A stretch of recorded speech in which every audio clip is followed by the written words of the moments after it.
Good evening, everyone, and welcome to the October 14th, 2021 meeting of the Penfield Planning Board. We'll begin the meeting with the Pledge of Allegiance. I pledge allegiance to the flag of the United States of America and to the republic for which it stands, one nation, under God, indivisible, with liberty and justice for all. Thanks, everyone, for coming. Just a couple housekeeping issues or notifications or whatever. First part of our meeting is a work session, and immediately following that, during the work session, we'll be going over our tabled agenda items as well as action items, and we'll begin the public hearing immediately following that or no later than 7 o'clock. So with that, Lori, could you please call the roll? Sure. Hetzke. Hetzke here. Knauer. Knauer here. Tidings. Tidings here. Burton. Burton here. Sangster. Sangster here. Weissar. Weissar here. Gray here. Dubrack. Dubrack here. All right, I believe we have minutes from September 9th as well as the 23rd. Hopefully everyone's had an opportunity to review them, and maybe we can entertain a motion to approve the September 9th meeting minutes. Moved by Burton. We got a second? Tidings second. Second by Tidings. Hetzke. Hetzke, aye. Burton. Burton, aye. Knauer. Knauer, aye. Tidings. Tidings aye. Okay, September 23rd. Somebody, Motion to approve? motion by Knauer. Tidings second. Hetzke. Hetzke, aye. Burton. Burton, aye. Knauer. Knauer, aye. Tidings. Tidings aye. All right. Doug, you want to go through our agenda items? Yep, we'll start with the tabled applications. First tabled application, 1801 and 1787 Fairport 9 Mile Point Road, is the Pathstone mixed-use development. Staff has spoken with their engineering firm, BME, and they've indicated that they'll be submitting responses to the PRC memo, Chris Lopez's architectural memo, and they'll be submitting revised site plans based on DOT comments for the modified entrance to Route 250 and new architectural renderings. They said they'll be submitting those tomorrow, so it was not in time for the meeting today. So no action is required by the board on that. Okay. Second tabled item is 2745 Penfield Road, Highland Estates. Again, we've been in conversation with the engineer. They are currently conducting a site investigation at the request of SHPO. If you've been by, you may have noticed that they're tilling the field on the property. Once that is completed, they'll have a report as part of their archaeological survey. We're hoping that will get SHPO to relinquish lead agency and designate or allow the planning board as lead agency. They are also preparing revised plans based on the PRC memo and tabling resolution from the planning board. They are expecting to submit those to us early next week. Again, no action is required by the board. Okay. All right, that takes care of our tabled items. You want to go into the action items? Yes. Action item number 1 is the Suites Wingate subdivision. You may remember this was an administrative re-subdivision that was before the board back in April. A farmer was looking to acquire some land from a neighbor, increase the size of his property, his farm property. In the end, while they agreed on that first transfer of land, they have decided that there is actually he would like to relinquish some of the land that fronts Sweets Corners Road, so looking to just shift lot lines again. It'll end up with a net increase or decrease on the farm property of 3.89 acres, leaving them with, I believe, around 71 or 75 acres of land.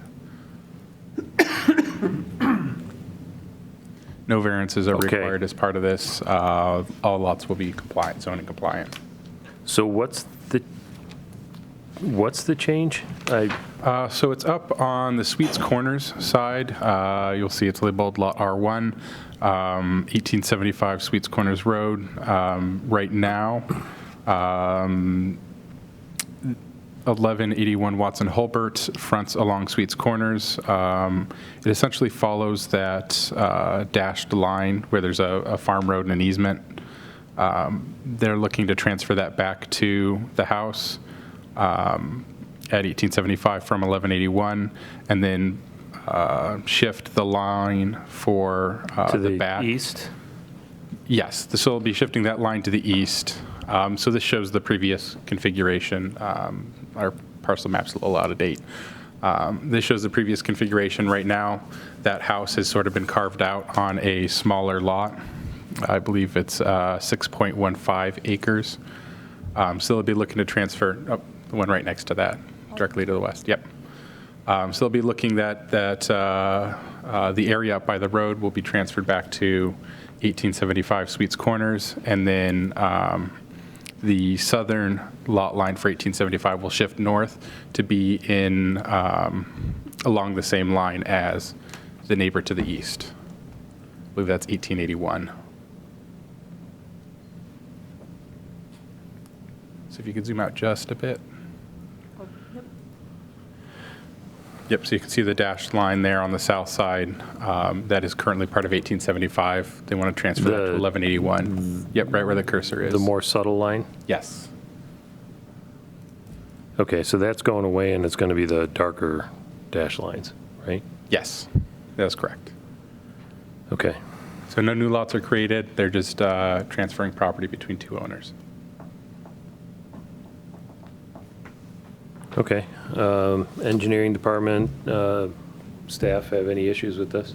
No, we have no concerns. The lots are fully compliant with zoning. All right, anybody have any comments or concerns? No. No, I'm good.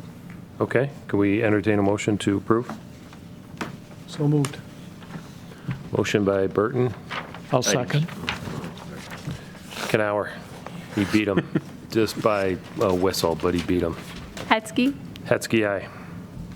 Burton, Burton, aye. Canower, Canower, aye. Tidings. Tidings, aye. Okay. Action item number 2. All right, action item number 2, 1385 Empire Boulevard. It is Empire Storage. And Catherine, I have a folder in there with their 2014 approval. Can you pull up that site plan as well? Thanks. So this is back in 2008. They were approved for phase 2 of their mini storage at 1385 Empire Boulevard. It was 5 additional buildings in addition to the 3 that they have. So far, they've built buildings 4, 5, and 6. In 2014, they asked if they could rotate those buildings 90 degrees. The board approved that modification.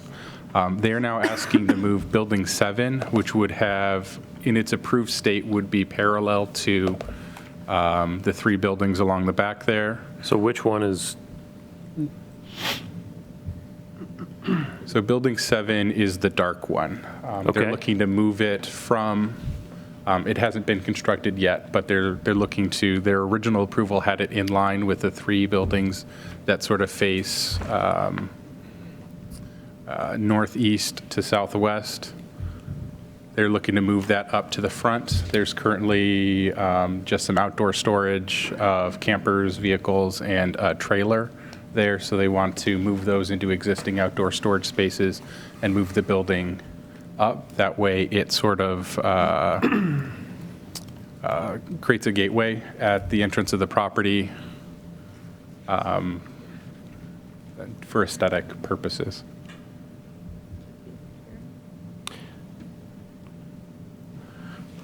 so this plan that they submitted, is that where they want to put it? Or Yes. where it's That's where they want to put it. approved to put it? That is where they want to put it. Catherine, can you bring up the 2014 plan?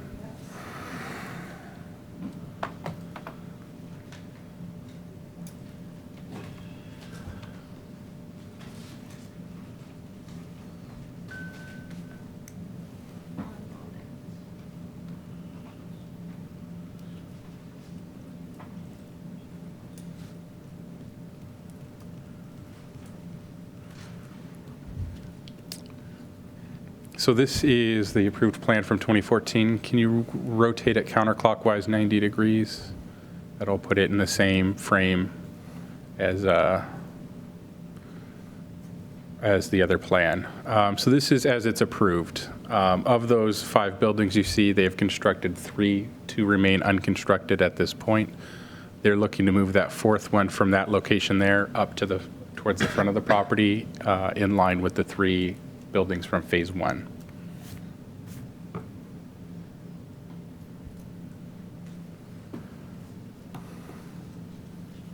Again, does staff have any issues with this? No, they're proposing some drainage improvements, so they'll add 2 catch basins that will tie into their existing storm sewer that drains to a bioretention facility that was constructed at the beginning of Phase 2. The building is the same size, and there'll be no net increase in outdoor storage. So it's really just moving a building from one location where it was approved to another location within the same site. We don't have any significant concerns with the new location. Doug, where's the office compared to where this building's going to go? I believe the office is further to the west or northwest. Is it going to have any, Thanks, Steve. Right there. So it's going through. Okay. Okay. any impact on the view from Empire Boulevard? Probably not. No, it's far enough back in the site you can't see it. Still down the hill, right? Yep. What about any environmental issues up in there? No, that section of the site. So when this was approved under use variance because of environmental concerns on the site. They are limited into how deep they can dig, and that is part of the reason the storage units were one of the things that was approved, because it requires limited excavation. There's no real significant environmental concern. The site, it's going into an area of the site that's already been disturbed. Okay. Any other comments from the board? Nope. No. Anybody have any issues with it? Nope. Okay, somebody want to move to approve it? So moved. Moved by Burton. Got a second? I'll second. Second by Knauer. Hetzke, Hetzke, aye. Burton, Burton, aye. Knauer, Knauer, aye. Tidings. Tidings, aye. Okay, All right, action item number 3, 745 Panorama Trail, Goodwill Donation Center building modification. So this is the former Verizon cellular sales store just southwest of Panorama Plaza. Goodwill has acquired the property, and similar to what they did at 1260 Creek Street in the former Arby's, they're looking to utilize the existing building and architecture and just add a covered portico for donation drop-off. The portico will be of the same style and architecture as the building. They're not proposing any architectural changes to the building, and they're going to keep the color scheme as is. okay. Again, any staff concerns? Engineering? Staff has no concerns with this. Anybody on the board have any concerns with this? I mean, No. okay. I'll make a motion to approve. Tidings. Moved by Tidings. We got a second? Second. Second by Burton. Hetzke, Hetzke, aye. Burton, Burton, aye. Knauer, Knauer, aye. Tidings. Tidings, aye. Okay, looks like that wraps up our action items. You got anything else? That's all I have for you guys tonight. Okay, so at this point, we will move into the public hearing portion of the meeting. Whoever the first applicant, if you want to come on up, and please forgive me for, we're just getting used to this new format of how we're set up. So I believe applicants are at that table.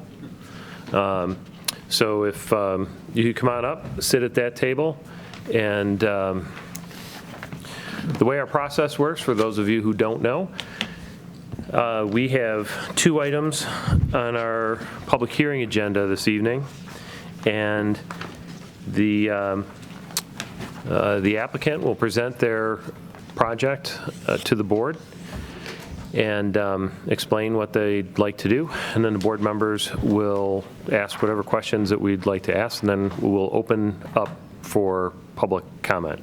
We welcome public comment. We have the ability to take public comments both in person now, post-COVID, and also online. So if you are out in the world, wherever you are watching, I know that we're in a ratings war with the zoning board, and we plan to win. So hopefully there's millions of you out there watching our meeting tonight. And you can call in at 585-340-8771.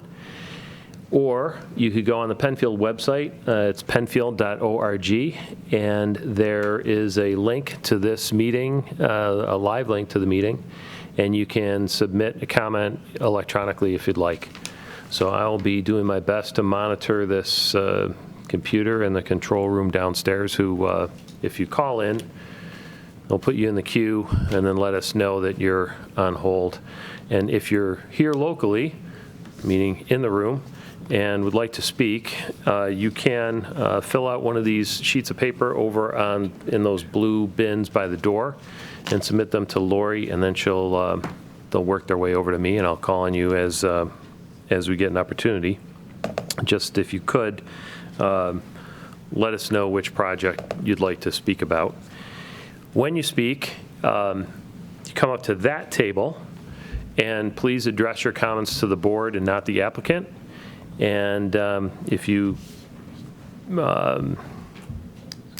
definitely want to hear, and that's why we're here, is to get public input and find out what everybody's thinking.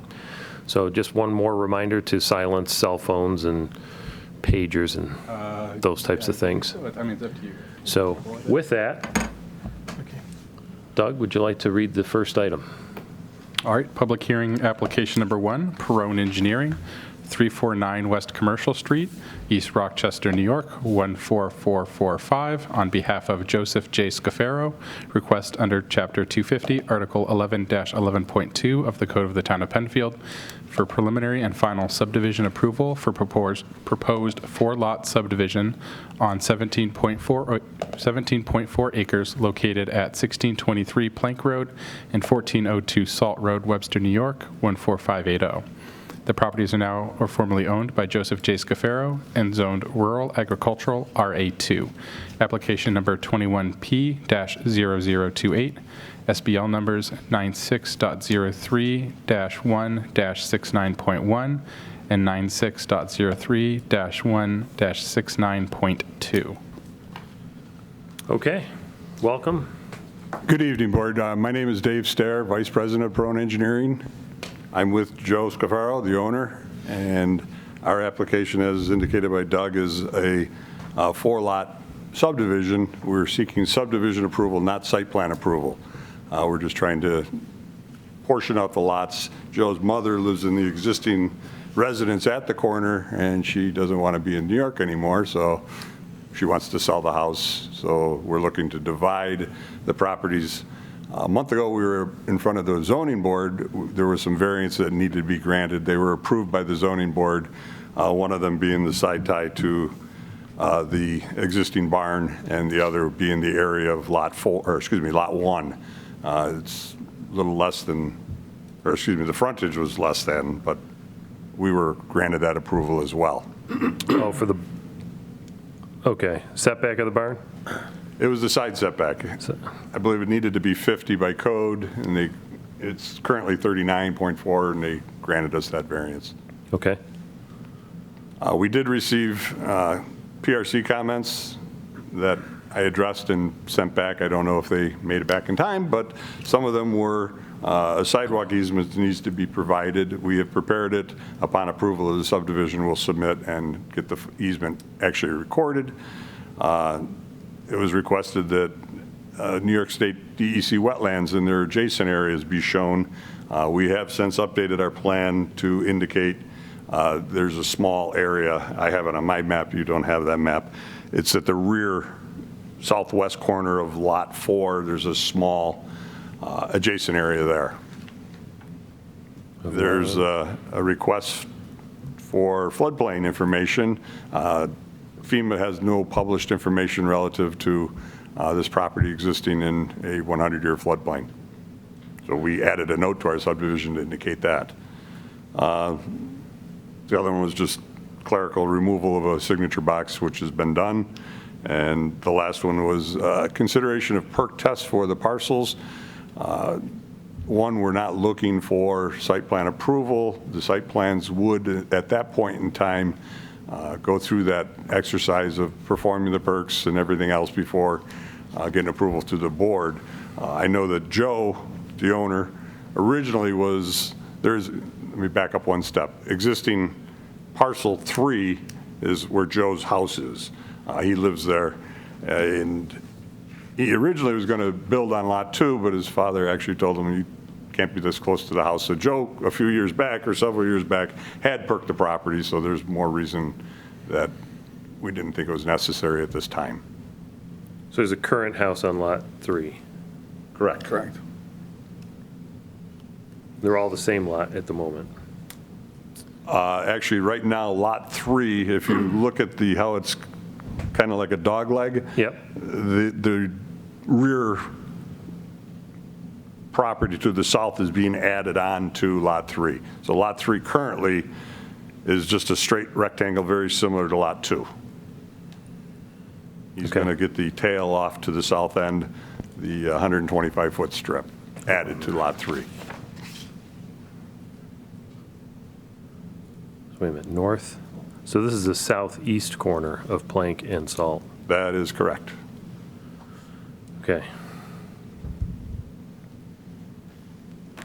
So then you said the wetlands are in the southwest corner of lot 4. Correct. Okay. Southwest corner, correct. Encroaching also into lot 3? The adjacent areas. Okay. Terry, any No, I questions? think you just answered them all for me. Thank you. Yeah, just a point of curiosity. Why'd you do the map this way instead of upside down?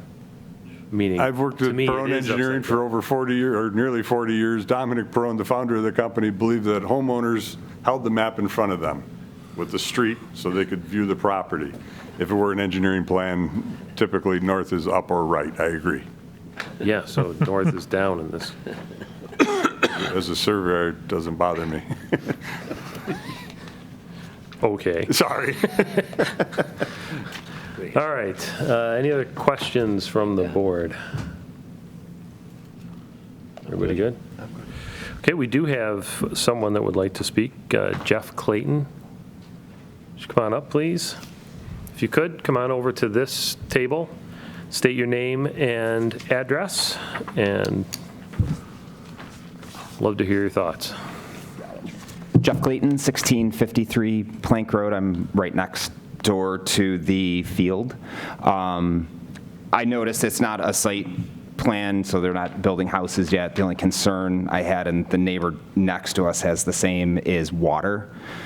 So if you see the darker color down in the back, that's all the water from my property and the property next to ours. So it never really makes it to the irrigation ditch that's down further towards the south. So it causes quite the swampy area. So I just want to make sure that's going to be dealt with, however that has to happen. Okay, so, Yeah, where the cursor is right there. That's all water. okay. Right now, I don't know if it is right now, but Okay. certainly when it rains a lot. So what is the plan for the parcels? I mean, The water Jeff's talking about, that's been there for probably 100 years. It's farmed every year. I heard stories that they would fill it and it would settle into the ground. So it's been there forever. I have absolutely no plans to build any houses on Lot 4 whatsoever. Lot 2 we did it that way because I have a daughter that lives locally. It's a lot for her possibly in the next 5 years. I don't know what her plans are. I just thought we're going through all these motions that we would get that approved and it would just look aesthetic along Salt Road. Another reason why we did the dog leg too was to straighten the line out with my property instead of that lot 4 going around it like it was. But there is no plans for any homes anywhere on that except for lot 2, which is way down the road, so. Okay. And I would be fine with houses being built, right? We're fine with additional families. We got I kids. wouldn't Yeah, absolutely. Yeah, it's just really the water that is our concern. So Okay. It can be pretty bad. Okay. I don't know if there's a plan to dredge the canal at some point. We heard. That's above my Different. pay grade. I Yeah, can that's answer that. The town was out last winter walking the creek, and they were supposed to clean it this summer. Yeah, that's what I thought. But I think if they haven't done it because of the reconstruction of Salt Road next summer. Salt Road's going to get reconstructed from Plank all the way to Atlantic. Okay. So I think that's why it was put on hold, so. The creek back there, the problem is it's solid bedrock. And Exactly. it flows the wrong way. Yep. So the water's, we've dealt with it forever, and it just doesn't go, but it dries up in the summer, as you know. Yeah, but- if you dig anywhere around our property, it's bedrock. you can, it's solid rock. And I think when they filled the retention pond directly across from me back in 2013 or 14, it exacerbated our basement problem. My basement's the lowest point around, so that was my only concern. Okay. All right. Thank you for your comments. Thanks. Any other comments from the board? Nope. All right. Any final thoughts, words? Okay. Well, thank you for your presentation. And we're going to move on to the next I item. just ask a quick question. Sure. I don't mean to rush things along. The house has been sold. We're just waiting for a closing day. Okay. Any idea when we would know? This is a pretty simple subdivision, so. Okay. I know I'm probably- going to get a call from the Realtor tomorrow, so. Yeah, well, there's likelihood, depending on time tonight, end of the meeting. Okay. We may act on it. Okay. That's all I'll tell him. Okay. Rich Testa, I don't know if you know him, he's very, All right, thank you. Thank you, Thank board. you. Appreciate your time. Chairman, Yes. there is a comment on the web submitted comment. Just to let you know. Okay. Where? Let's see.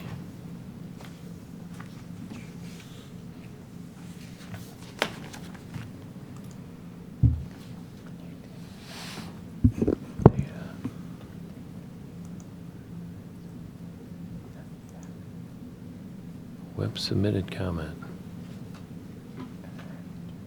Okay, so Scotty, how do I get to that?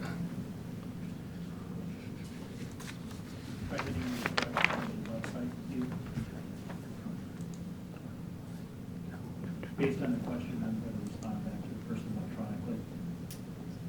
We're looking for information. Okay, so we have Linda Shriver or Shriver. Where can I find the proposed maps for the projects under review tonight? They were not attached to the agenda. So suggestion would be to, I don't know if these are all, yes? It would be on the website under property under review. On the website under property under review. Yes, sir. Okay, that's where you can find the maps for the projects under review. Okay, that's Again, the thank only you. thank you. online comment. Thank you. Okay, next item. All right, application number 2, Costitch Engineers, 217 Lake Avenue, Rochester, New York, 14608. On behalf of Atlantic 250 LLC, request under Chapter 250, Article 12-12.2 and Article 11-11.2 of the Code of the Town of Penfield for preliminary and final subdivision and site plan approval for Phase 1 of a mixed-use development project, including townhomes, apartments, a community center, commercial, retail, and office spaces with associated site improvements on 73 acres located at 1600, 1611, 1615, 1643, 1657 Fairport 9 Mile Point Road, and 1255 Penfield Center Road, and 3278 Atlantic Avenue. The properties are now or formerly owned by Atlantic 250 LLC and zoned mixed-use district, MUD. application number 21P-0029, SBL numbers 110.03-1-4.215, 110.03-1-4.212, 110.03-1-4.205, 110.03-1-25.2, 110.03-1-25.1, and 1103-1-4.206, and finally, 110.03-1-24. Thank you.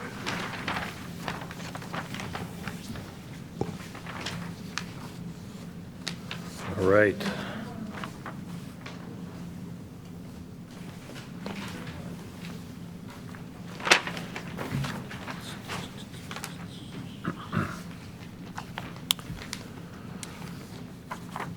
Good evening. Good evening, Mr. Chairman. Proceed. You're all ready to go. Ralph Tucci, Atlantic 250 LLC. With me this evening is Garth Winterkorn from Costage Engineering, Jim Fahey from James Fahey Design, and William Price from SWR Architects.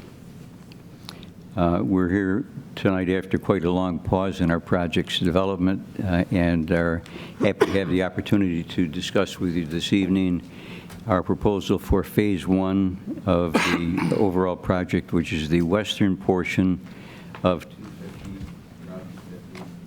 73.56 acres. And Phase 1 is comprised of 101 dwelling units, which includes 22 units of mixed-use housing and vertical mixed use in the mixed-use portion of the project. We have received comments from staff. We've met with the PRC committee in the past week, have comments from them, from Monroe County Planning as well. And I'm going to turn it over to Garth to speak to the engineering items that we have. Jim will address the architectural items, and Bill will address any landscape-related questions for the board. And with that, I'll step back. Good evening, Garth Winterkorn from Costage Engineering. The colored rendering, the site plan under review is shown currently. So we're in for site plan and subdivision review for Phase 1. Move the microphone a little closer. Thank you. Phase 1 of the project. Phase 1 consists of the darker units, as you see on the rendering that's on the TV. The plan is very consistent with what the board and the town has worked through during sketch plan. There's been really no changes in the geometries of the road, or the number, or just the mixes of the different buildings or uses. So Phase 1 will include all 4 curb cuts, 2 on Atlantic, as you can see, and then 2 on to Route 250. Right where the cursor is now, it's kind of an L heading west from 250 and then south to Atlantic. We're proposing that road there to be dedicated to the town, and the other road shown will be privately owned and maintained. A nice thing about this is we get all the access points in for, obviously, the tenants and the residents, but also for emergency vehicles, town access, and what have you. And it also allows us to basically construct all the units along the road frontages, 250 and Atlantic. So it's really going to kind of block the future phases of the development from the public view. As Ralph stated, Phase 1 consists of 101 dwelling units. They're mixtures of townhomes and apartments. It will include the clubhouse. And, you know, per the MUD, it's also going to include vertical mix units, which are, yes, right where the cursor is there.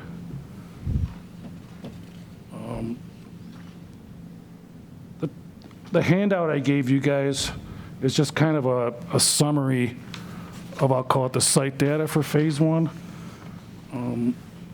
The total acreage of Phase 1, the areas that we're actually going to be developing, is 34.4 acres.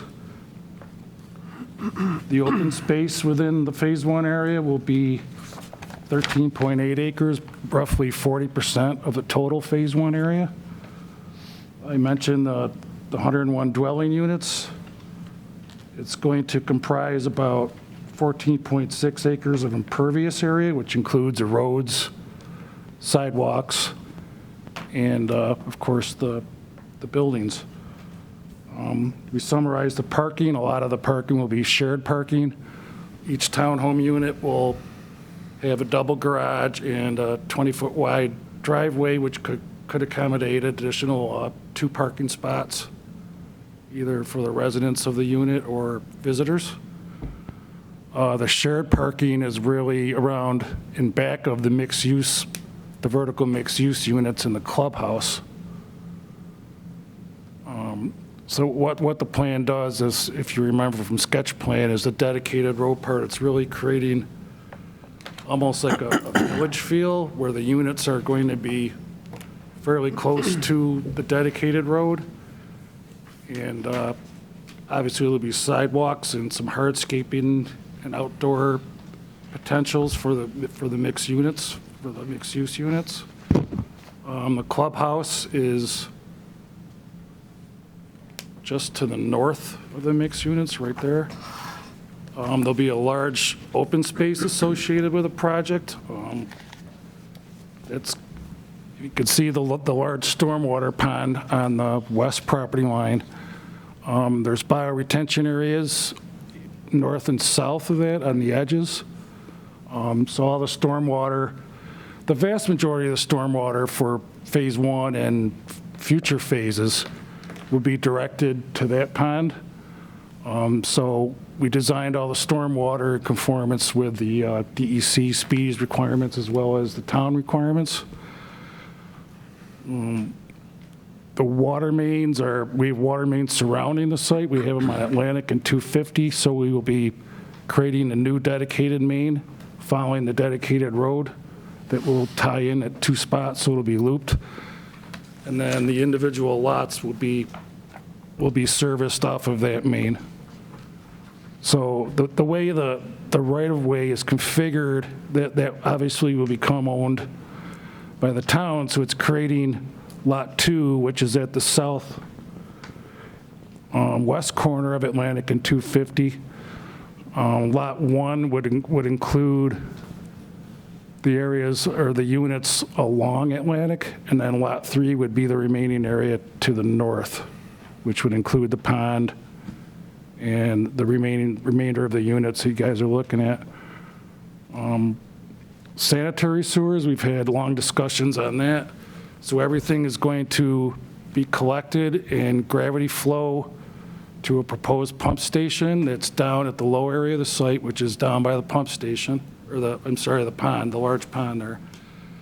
That will be pumped up to Atlantic and tie into an existing town force main to the west. That's how we're serving the sanitary, and as an additional action associated with Phase 1, as you go further downstream of the town pump station, there's a stretch of sewer has some reverse slopes on it, some capacity issues, and the applicant has agreed to build a new sewer properly with the proper positive slopes through that area as part of the project. So a nice thing about this, again, is we get all the 4 curb cuts in, we get the pump station in, we get the water in, all the storm water in. So a very large part of the infrastructure for the entire project will be constructed in Phase 1.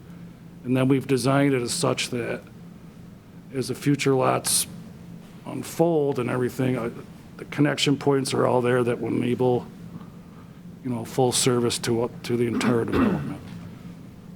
As Ralph mentioned, we got PRC comments from the town staff. I've reviewed them all, and we really have no issues with them.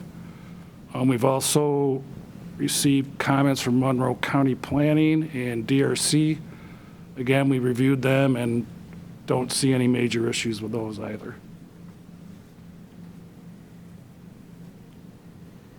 Okay.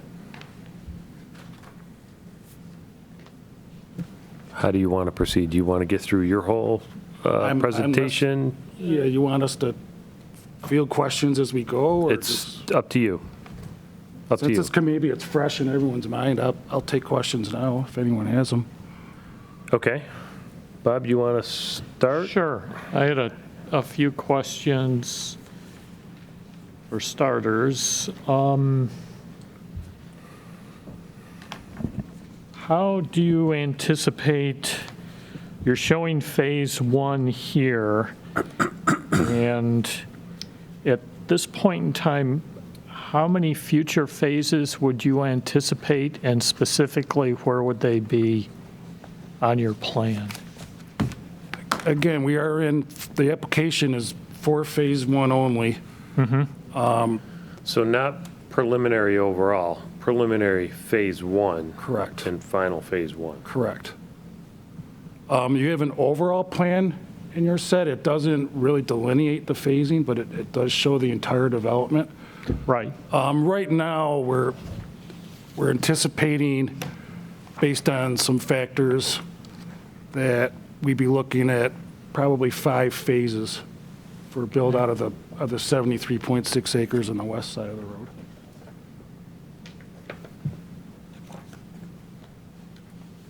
And would you expect the last phase would be to the east of the project on 250 or not necessarily? As of now, if that happens, that is planned to be the last phase. Okay. For phase one, are there any variances? I didn't see. Okay. I don't believe so.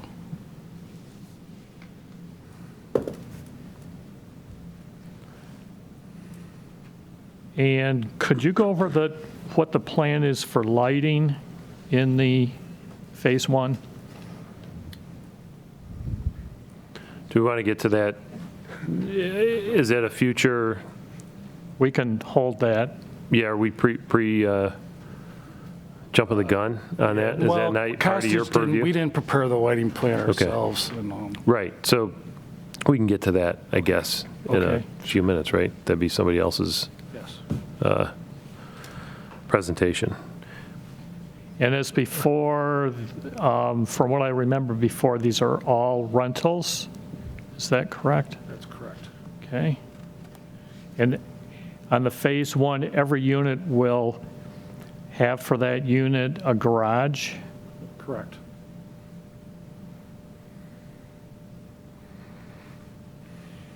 What's anticipated in the public open space at this point? Any, besides, I see there's court games. I don't know if that's associated with a membership for the community center.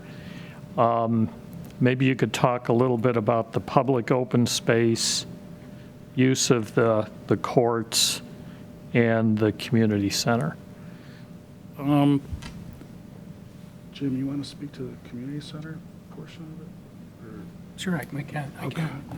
The open space, yeah, right now we're showing court games. Right now they're laid out as tennis courts. We're throwing around many ideas for like programs, amenities for that area. So if the board has any input or ideas on that, we'd welcome that.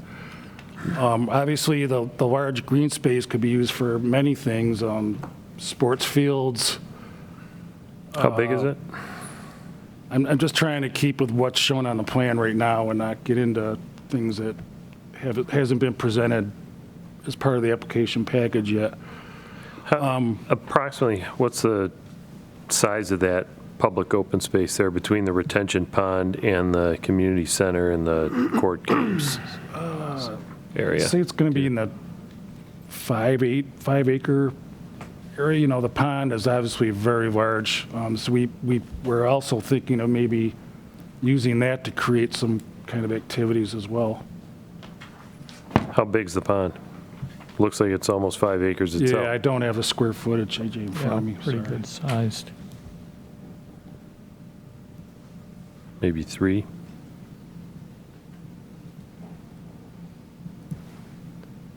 And one last question at this point.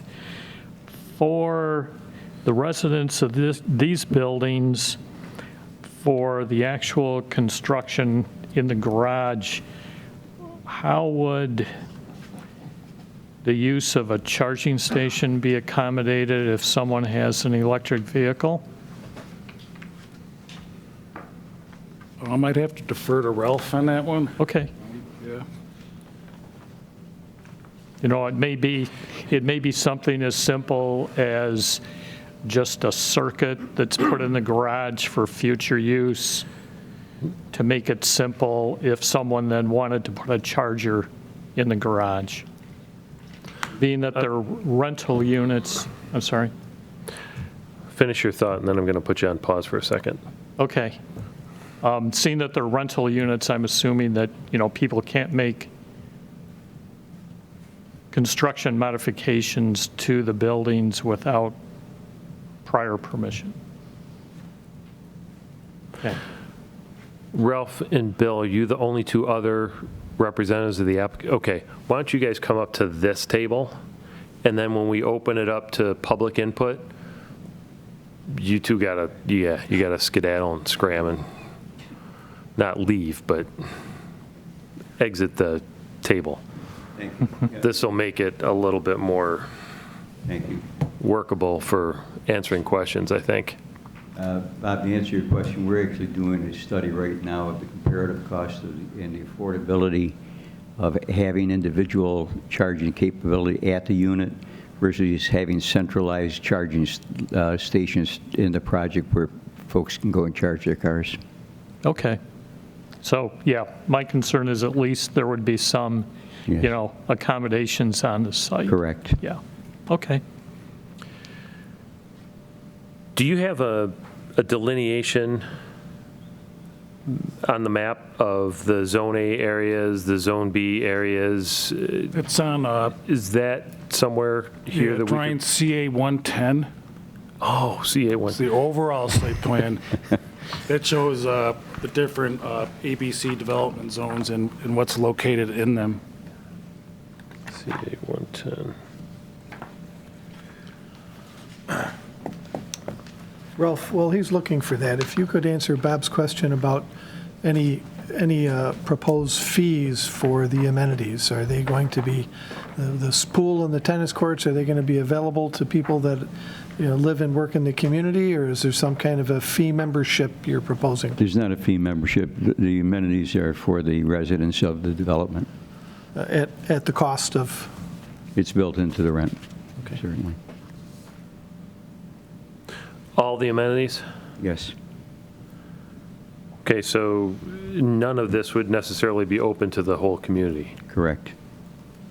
And to also address the question of the elements of the amenities in the open space, we received good input at the PRC committee with some ideas that we hadn't thought of previously for what those amenities may be, and we've been asked to put a new focus on that with regard to grading and how we might accommodate multiple activities.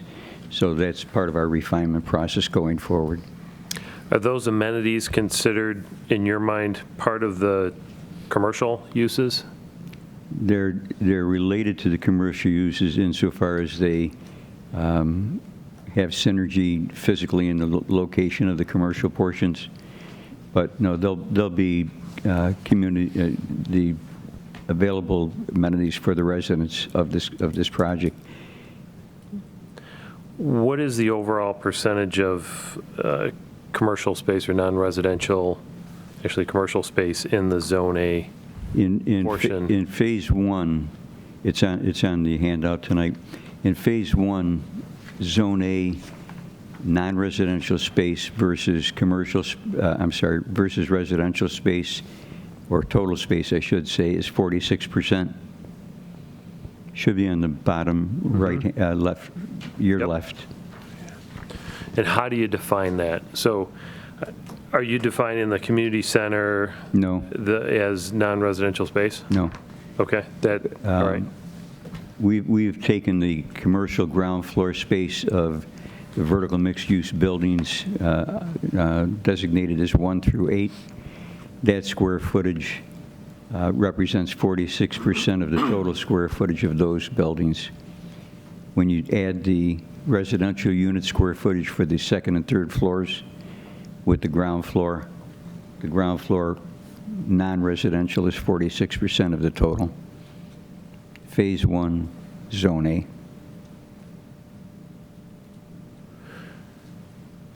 Can you explain that again? Sure. It kind of went over my head. So you have a combination of, let's call them vertical mixed-use buildings, which I'm assuming, and maybe we're not at that point, I might be getting ahead of myself here. No. This core center here, I'm looking at, looks essentially like 4 buildings that are shaped like shallow U's. That's correct. And those, I think, are the vertical mixed-use buildings, right? So the Yes, sir. ground floor would be commercial and the upper floors would be residential? Correct. Or 1 and 2, Yeah, however? The second floor residential units are comprised of 1-bedroom apartments as a 1-story element on the second floor, and then some of them have a 2-bedroom apartment which has got a 2-story element to it. So it'd be almost like a story 2 and 3 for the Yes. 2-bedroom units? Yes, and Is that like a loft, or is it an actual? It's an actual second story? bedroom with a separate bath that complete. Okay. And you'll see those depicted in terms of their height on the architectural drawings. So the combination of the ground floor commercial space added to the second and third floor residential space is nominally, I think, 32,000 square feet. And the ground floor non-residential space is roughly 17,000 and change. So that represents 46% of the total building area. Of those buildings? Of those buildings, correct. Okay. In comparison to the 20% recommended in the MUD manual. And that's the only area of Zone A that we're looking at right now? For phase 1. That's correct. Phase 1? Okay. Yes, you may recall that during sketch plan review, the board had requested that we add additional units on the east side of that dedicated roadway to phase 1, which we've done. Yeah, make it look like more of a complete. Exactly.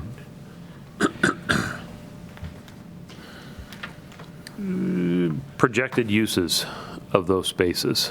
Can you go into that a little bit? Or am I jumping ahead? I think we're jumping ahead. We Okay. anticipate that it'll be a blend of retail, office, and we had someone recommend that we consider some other uses. Pickleball was one of them.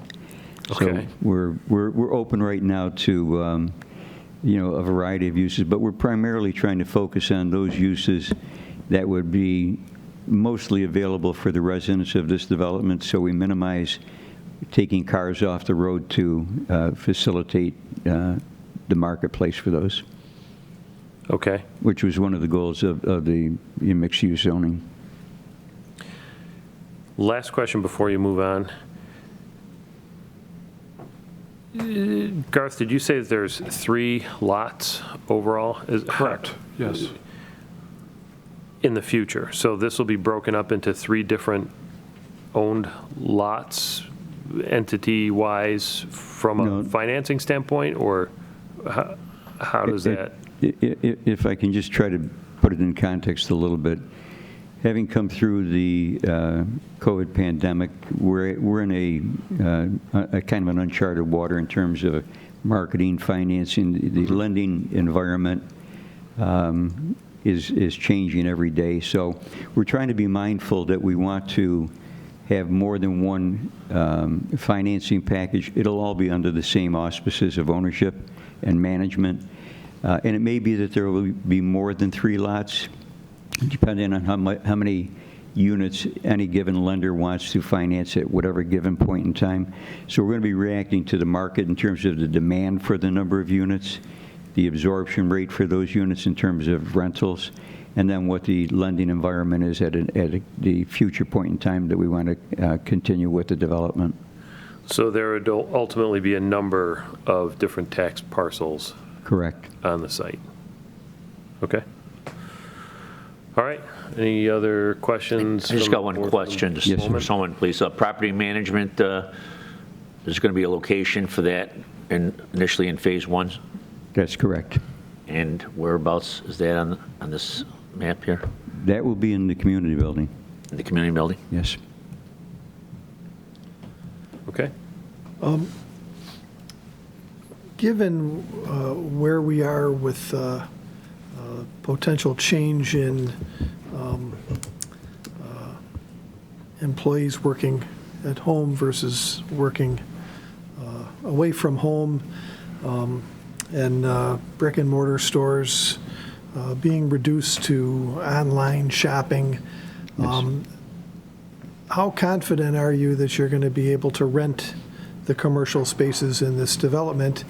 And have you considered an alternative that you might come back before the board and have some other mechanism for making the occupancy of the commercial space viable in the future? Mm-hmm. That's a very good question. The board may recall that we've talked from the onset of the development of this project about the market study that we did with regard to the not only the residential but the non-residential components. And that's even been exacerbated because of COVID and the work-at-home mentality and the online purchasing. So the vertical mixed-use buildings footprints on the ground floor are designed to be residential if commercial fails. Obviously, it's to our benefit to have commercial succeed because the rentals are substantially more than they are for the rentals on the residential units. But we're optimistic at this point that there are enough amenities to be located in the commercial space to benefit our residents, that it can be shared community space for them to have supplemental space for offices. You know, the work-at-home phenomena has some limitations to it for those of us who have had to do that for a while now. And whether it's gathering space in meeting rooms for Zoom meetings, et cetera, where you got larger numbers of people to gather, coffee shops, a lot of people are, spending time away from their office and their home and doing work in coffee shops. So we're open to being as responsive to the market as we can in terms of our tenant demands, as well as what the market will tell us about the retail and commercial. But I would see a good component of it being office space. Okay, thank you. So that folks can actually walk from their residence to their office. Okay. Next part of the presentation. Good evening. I'm Jim Fahey from Fahey Design Associates. We will be leading the design of the low-rise residential units, the vertical mixed-use buildings, and the community center for Phase 1. As illustrated in the 3D streetscapes and individual building renderings that we've provided with our application, the architecture of the arbors is going to follow a more rural agricultural design style. Putting it into a context of American architecture, it falls into the era of the American folk housing time of the 1850s to the 1890s. The building shapes and roof lines are simple. Massing and, as of importance, the entries to all of the buildings will be human scale. Decorations and embellishments will be purposeful but maintained to something more simplistic in design style. Double hung windows will predominate throughout the community. And our exterior materials will be somewhat eclectic but appropriate to each of the buildings mixing horizontal clapboard, horizontal shake siding accents, vertical board and batten, and masonry detailing on the buildings, whether it be stone or brick. Each of the residences will be provided with a large sitting front porch that faces the main boulevard of where they're located to promote a walkable community and more of an interchange with neighbors throughout the community. We've developed, as Ralph was speaking to a little bit and questions have been raised, a complementary mix of single-family dwellings, two-family dwellings, 3-unit and 4-unit townhouse buildings that will mix ranch-style and two-story style dwellings.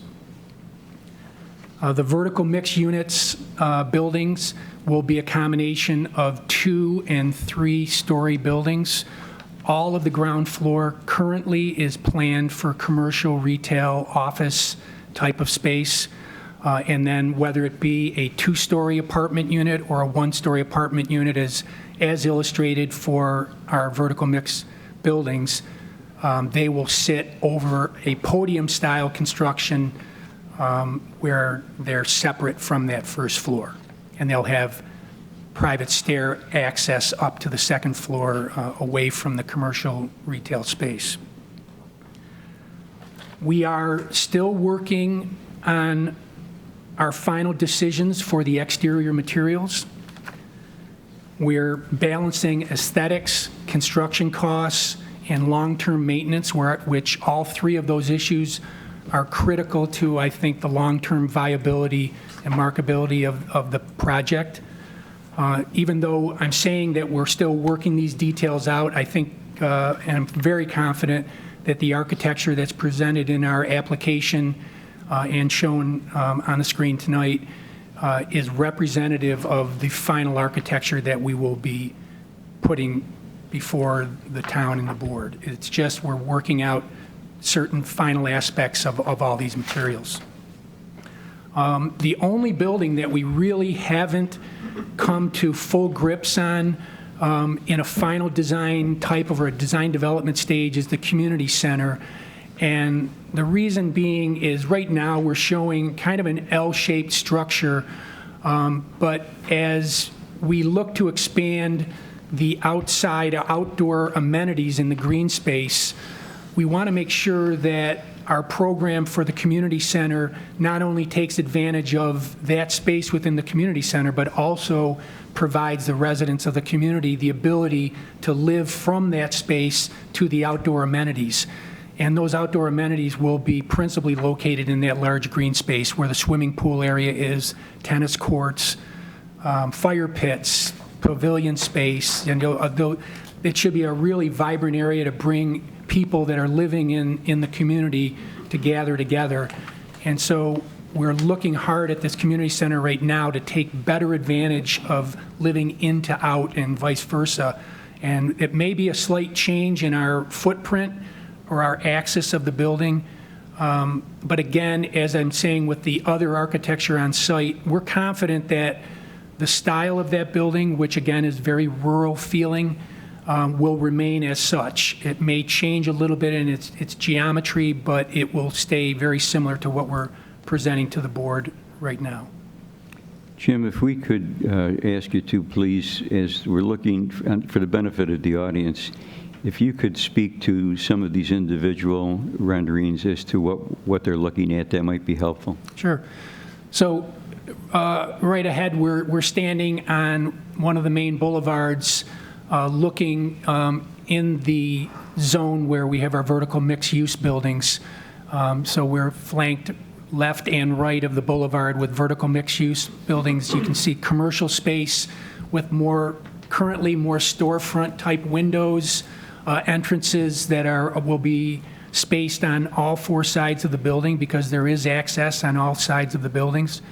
And then there will be, where you see 3 stories, that will be the 2-story apartment pods, and where you see just a second floor above, that will be the 1-story apartment dwelling space. This gives a good example of the lighting, the type of lighting we anticipate as well.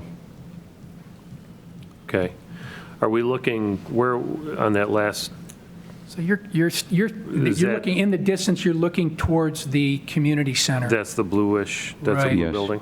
So that's, which, our current architecture, that's an early version. Our current architecture has changed, but although that really works well with the community itself, but we have changed that building a bit. Okay. So we're looking kind of in a northwesterly direction there. Okay. So, Jim, in this rendering we're looking at here, we see some awnings on the left side of the screen. Yes. Are those intended to be fabric or metal or? I don't know that we've got to that point, but I think they're probably most likely going to be fabric, but we have to talk that through. We may actually do a combination to give each of the spaces a little bit more uniqueness. And we see the buildings beyond and across the street don't have any kind of a shadow break or a sun break there. Is there any plans to do anything like that there to? Right now, we have some small entry covers that we've added to the buildings and some awnings, but right now, our architecture is pretty flat on our facades. So we're not, if you're thinking, Jim, if you're asking whether we're going to add large porches or things of that nature. No, I'm really just looking at some shadow breaks, things that.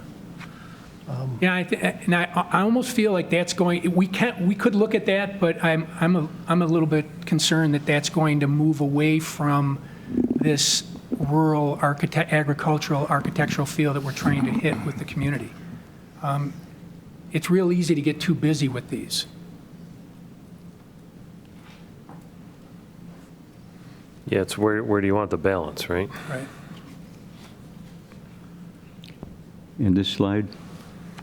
That we're sitting on one of the porches of, I believe that's a 4-unit townhouse building looking across the boulevard at duplex buildings and then beyond it. So we're actually looking easterly here.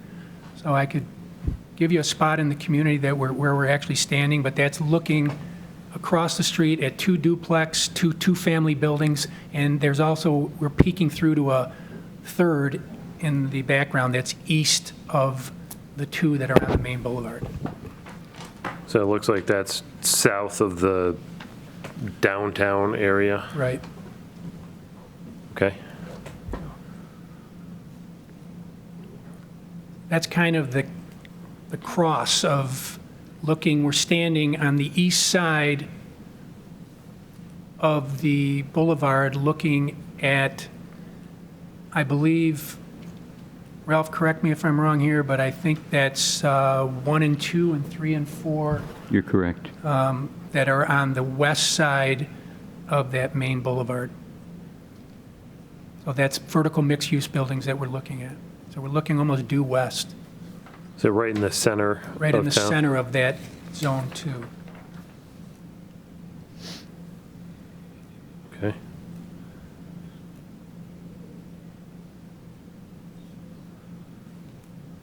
All right, now this one's a trick question. Now that's actually where we are on here. It's a real view, but it was put in as a mirror image of what it really is. So the view, it's exactly that view, but flip-flopped, because what we're really doing is the view that we're seeing through those townhouse that 4-unit townhouse building with the red center 2-story. We're looking beyond that at a potential future 34-unit apartment building that sits in a future phase. But in reality, we're actually looking northwest there, and it's a reverse of that image. So I don't know how to explain it any better than that. But that's a real view. And then you can see again the community center kind of in a northerly direction. You kind of pick a glimpse of it down the street. Yeah, the board may recall that at the sketch plan phase, we, in terms of the building groupings, we purposely lined the streetscapes with 1- and 2-story buildings, varying from single-family detached, duplex, triplex, fourplex, so that they would spatially be lower than and be a visual barrier to some of the taller buildings. The building that Jim spoke of before, the 38-unit building, is actually, the apartment building is a 3-story. So we didn't want to put the 3 stories out on the main street to take away the residential character of the neighborhoods, of the individual clusters.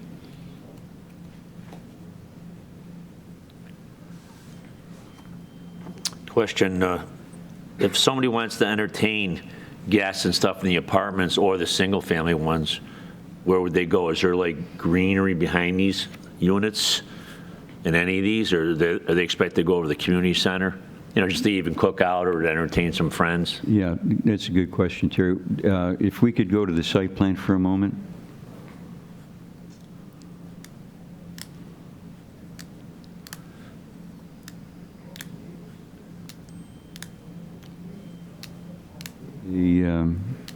The colored one, or? Colored one might be a little bit easier to read.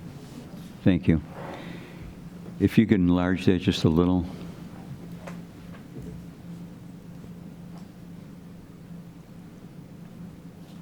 Maybe a little more. Thanks. So as you look at the individual units,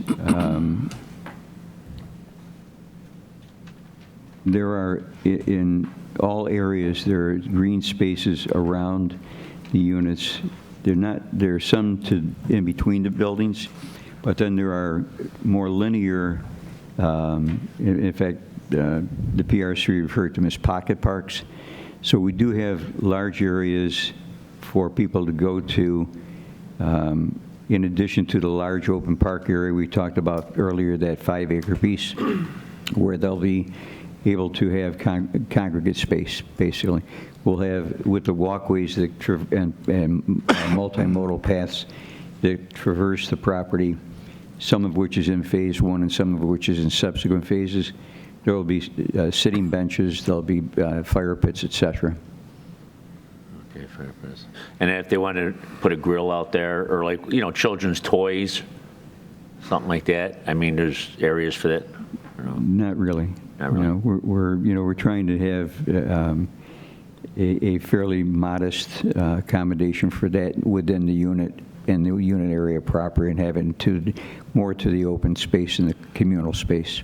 Where would somebody put a grill? There is space on the rear portions of the buildings where they can do that. There are front and rear porches, for example. When you look at the streetscapes and some of the residential elevations that we have tonight, we actually have a front porch and a rear porch on almost every unit. It's a little bit hard to tell on this, but you can see with the overhead doors on both of these units, on the duplex unit, to the right, you can see the porch, and there's another one on the opposite side of this elevation. Catherine, And then the other portion of that building then has a front porch as well. so the garage is, well, yeah, I guess that's obvious that they Yeah, the view that you're looking at where now. the driveways are. Yeah. Right, so Yeah. so the view that you're looking at now, the front elevation faces the street, and I'll call it the back elevation, where the garage is, faces what is more an alley, because we wanted to have the walkable streetscape be the front porch as it would in, conventional architecture, residential architecture. I'd just like to make a note, Jim was talking about the selection of materials for the facades is still in process, but when you talk about allowing people to have grills and cook, you want to negate having any vinyl siding or vinyl trim, Yes. at least at the first story of the areas where that might take place. Could we go back to the colored site plan quick?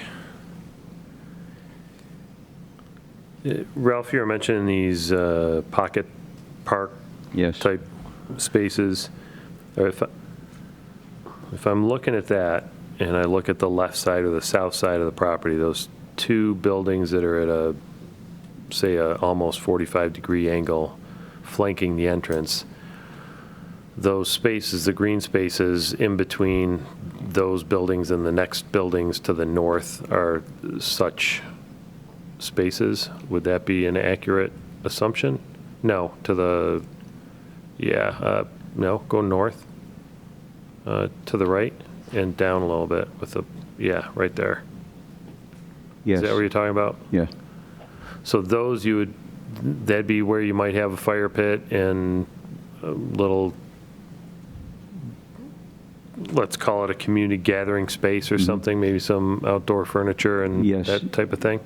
Yes, the future phases actually have larger areas because what we've done is to try to concentrate for initial marketing of the property. We've tried to concentrate the units in phase one. As you can tell by looking at the configuration of phase one, it's a very sprawling, infrastructure intense undertaking. It's done that way not because of economics, because it's going in the opposite direction of good economics. It's done that way to maximize the exposure to the community of this project on both Route 250 and Atlantic Avenue. The subsequent phases of the project have considerably larger pocket parks, for lack of a better term. And some of our PRC comments gave us even more ideas of how we can find more areas for pocket parks within the development where we were simply showing open space, but we'll do more to amenitize those areas. Okay.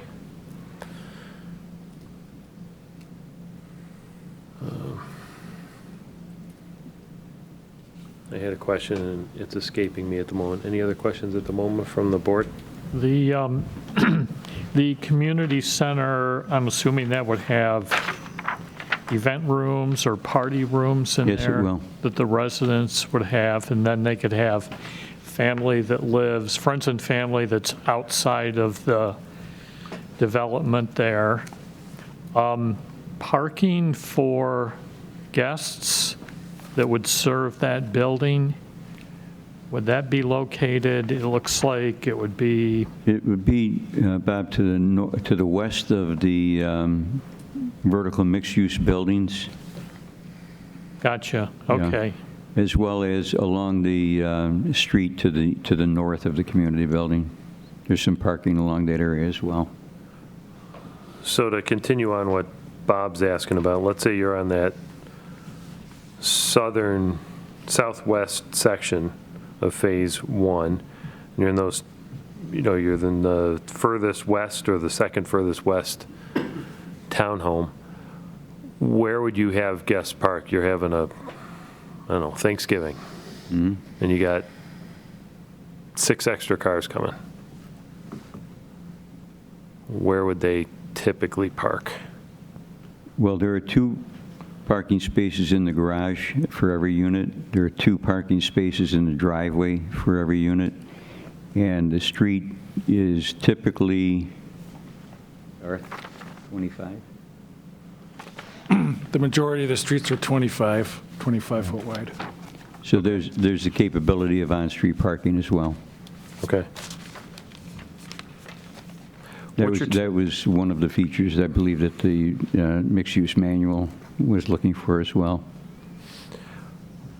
What's the target demographic? It hasn't changed since we were before you previously. It's everybody. We've tried to design the project in a manner in which it's universally accessible from a handicap perspective, and the design of the units is intended for the full age spectrum from young to old, speaking as an old person. Okay. Market rate? Market rate. Okay.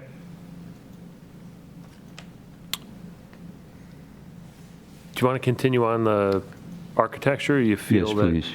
Yeah. You want to just distinguish some of the 2, 3, and 4 unit? Sure, if you want The slides. to have a review of the slides of the So we're looking at the street side of a typical 2-unit ranch style. These are principally 2-bedroom, 2 full baths. The living space will live, for these units, will all live towards the boulevard side. So again, this whole idea of neighborhood interaction, walkability of the community, it's that step back in time. So traditional neighborhood development design guidelines have been used to their fullest in this community. So that's your typical front. Yes, Jim? Are these going to be slab on grade? Yes. And will they all be handicap, Yes. have an exterior accessible route? Yes. They will all be on an accessible route. All of the, we will comply with all ADA requirements, ANSI requirements for accessibility, but all units, whether they need to be or not, will be on an accessible route. Okay. That's showing a typical side elevation of one of the 2-unit ranch styles. You can see that some of these will have, because of their design, will be able to be from the alley side or the back of the building will have entrances either from there. Some of the ranch designs have a bedroom and a garage taking up that 35 width space. So we would go to a side entry just around the corner from the garage. Which breaks up the repetitive appearance of not having every unit look exactly the same in terms of its front porch or rear porch. That's a 2-unit that we were just looking at? That would be a 2-unit, right. I think that's the right side elevation of a 2-unit townhouse, ranch-style townhouse. That is looking at it from the rear, the alley side of the building. You can see, as I was mentioning, the unit on the left has garage and I believe that's the master bedroom. And so on this, we would enter that building. You'd have 2 ways of entering it. There would be an entrance on the side that would be coming into like a main foyer, and there's also an entry. All of the units will also have entries from the boulevard side on the front porches. The unit on the right does have an entry door that leads down through a short hallway into the kitchen great room space that lives to the boulevard side. And then following that, I think we're moving right around. That's the left side elevation of a typical 2-unit ranch style. Would those front entries be like a sliding glass door or more of a front door? It would be a front door. Okay. Yeah, so from the road, these all look from the boulevard like the front entry of a house. It's not a sliding door or anything like that. If you went back to that elevation, you'll see it on all the units. Okay. All the boulevard entries will look like that. So I see a chimney chase on this side here. Will all of these dwelling units have gas fireplaces? Right now, we are proposing gas fireplaces in the units. Yeah.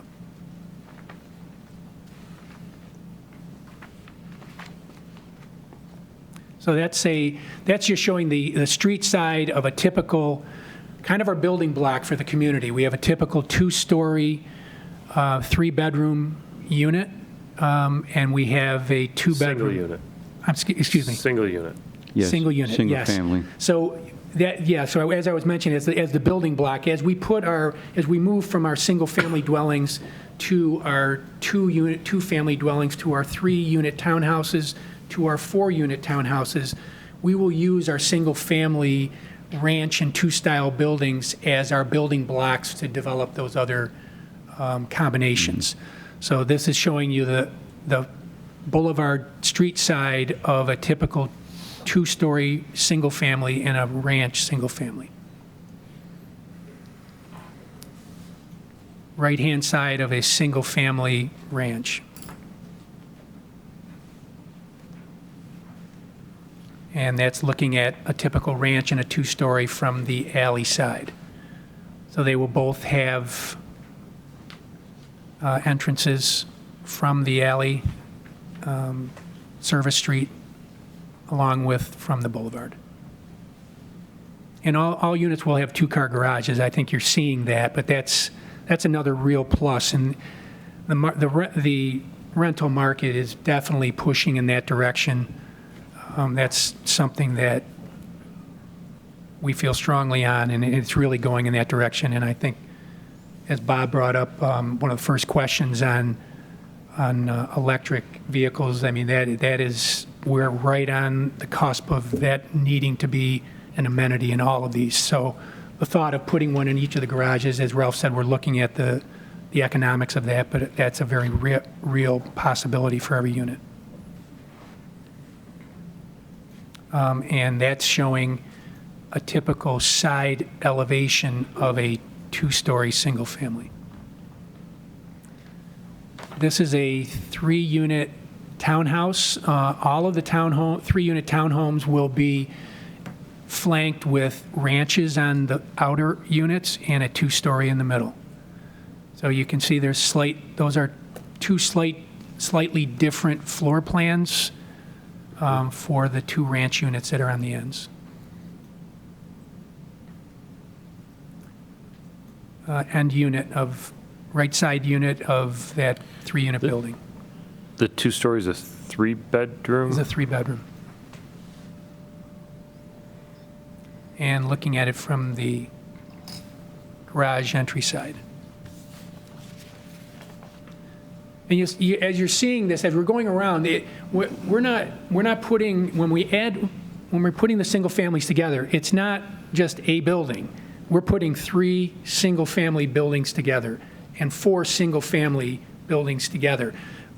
Materials, roof pitches, colors will all be following that vernacular through to the sides and the rear. So that's why you're looking at 3 different style homes that are coming together. So we're looking at that. They truly are attached single-family units. Mm-hmm. And that would be a typical left side elevation of, you're looking at a ranch unit, and then you can kind of get a glimpse of that 2-story roof peeking through. And this is the 4-unit townhouse. Very similar to the 3-unit townhouse. End units will always be ranch units.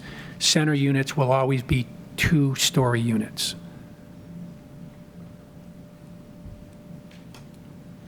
Again, working to a right side elevation, you're looking at the end of a ranch style townhouse.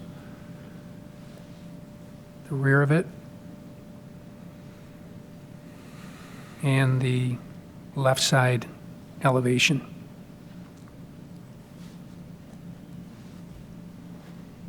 This beachfront, this one here? Beachfront? Yeah. Do you like that? Yeah, it Looks like you got water in the Right. background there. Oh, yeah, I didn't see that. We get a little creative, I guess, with that.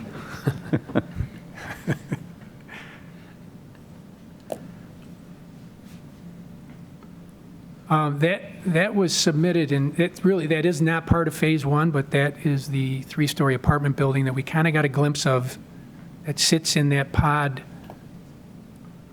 on the southwest corner or area of the community.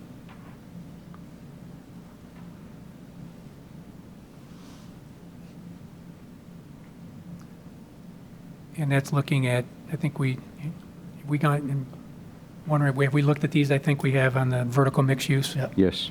Yeah.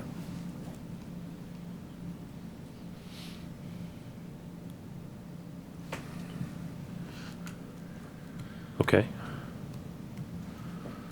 So we're back to the beginning on those. Okay, next. Any questions right now from the board on? We've been asking kind of, this is a new style presentation. I'm not really used to this. This is not our norm. So, Bill, you're next, I think. Yeah, I'll try and go through some of the site landscape fairly quickly. If I could go back to the overall landscape site plan. You know, what we've done here so far is taken a look at the rhythm of, you know, street trees in the both the dedicated streets coming in from Atlantic and 250 that have the medians. Those raised medians will also have shrub plantings, from curb to curb. Sidewalks are on both sides, and we have street tree plantings in a tree lawn area of the entranceways. Sidewalks on both sides, of course, of the entranceways. I think that's on the Atlantic side. On the 250 side, we have, at this time, we've got sidewalks on one side, and then we jump over to the other side where the units are, and we'll be building future sidewalks as the development of further vertical mixed use gets done in a later phase. I do want to point out that we have a perimeter, walking and multi-purpose trail, and as Jim mentioned, a lot of these 2 and 3, 4, even some of the 3-bedroom units are facing the interior streets. Some of them on 250 and Atlantic are facing those streets, and those have porches, front porches as well, with rear-loaded garages.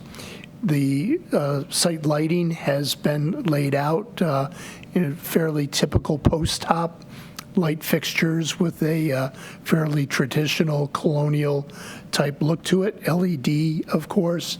And the spacing on those varies around 70 to 80 feet apart, but that's enough to... Pole height?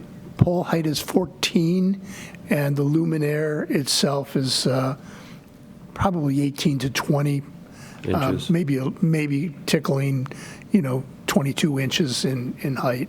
So top of the luminaire max would be 16 feet. If you go much shorter, you have to put them tighter together. You go much higher, you can space them out, but then they wouldn't really be in character with the streetscape that we'd like to see. We also have the post tops in the rear alleys as well on some of the green, the lawn areas in between our garages. And that will carry through again into future phases when those become, more pedestrian oriented as well. Jim. Bill, could you tell the board the status of some more enlarged plans and details for gathering spaces and? Yeah, sure. Okay, so really the gathering spaces are in that vertical mixed use area.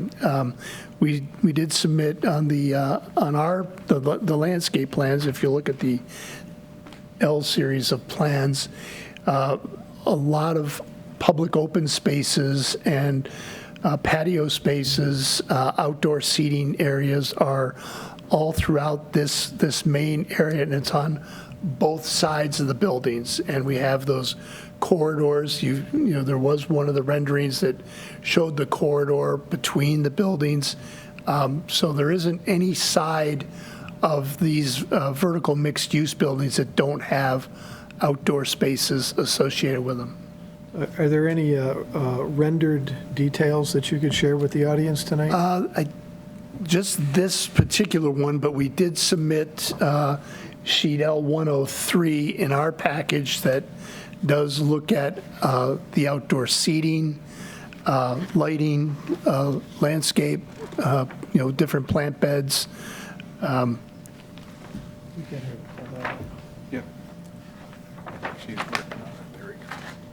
L103. Now these, what you do see here is we also did individual landscape plans for the 1, 2, 3, and 4 unit buildings. So we did a typical landscape plan for each of those. That's in the packet. We are going to advance some of these areas to a little bit more, those spaces in between multiple units or different townhouses, so that we can create those as a little bit more of a pocket park for more than just the residents, and as you can see, all of those access points are available from the multi-use trail. These are the typicals where we have, you saw the renderings, but these are the planting plans to actually go along with those renderings of the fronts of the buildings. One of the things we are anticipating, this particular block of buildings is along Route 250, and there is some grade change from Route 250 rising just a little bit up to the units. We are anticipating finding a lot of boulders out here when we put a shovel in the ground. It is Penfield, right? Penfield. And so we've anticipated using that grade change and incorporating some of the stone that we anticipate finding. We also anticipate that this palette will change a little bit. We're going to try to use a lot of the same materials, but you're not going to see the same materials right next to each other.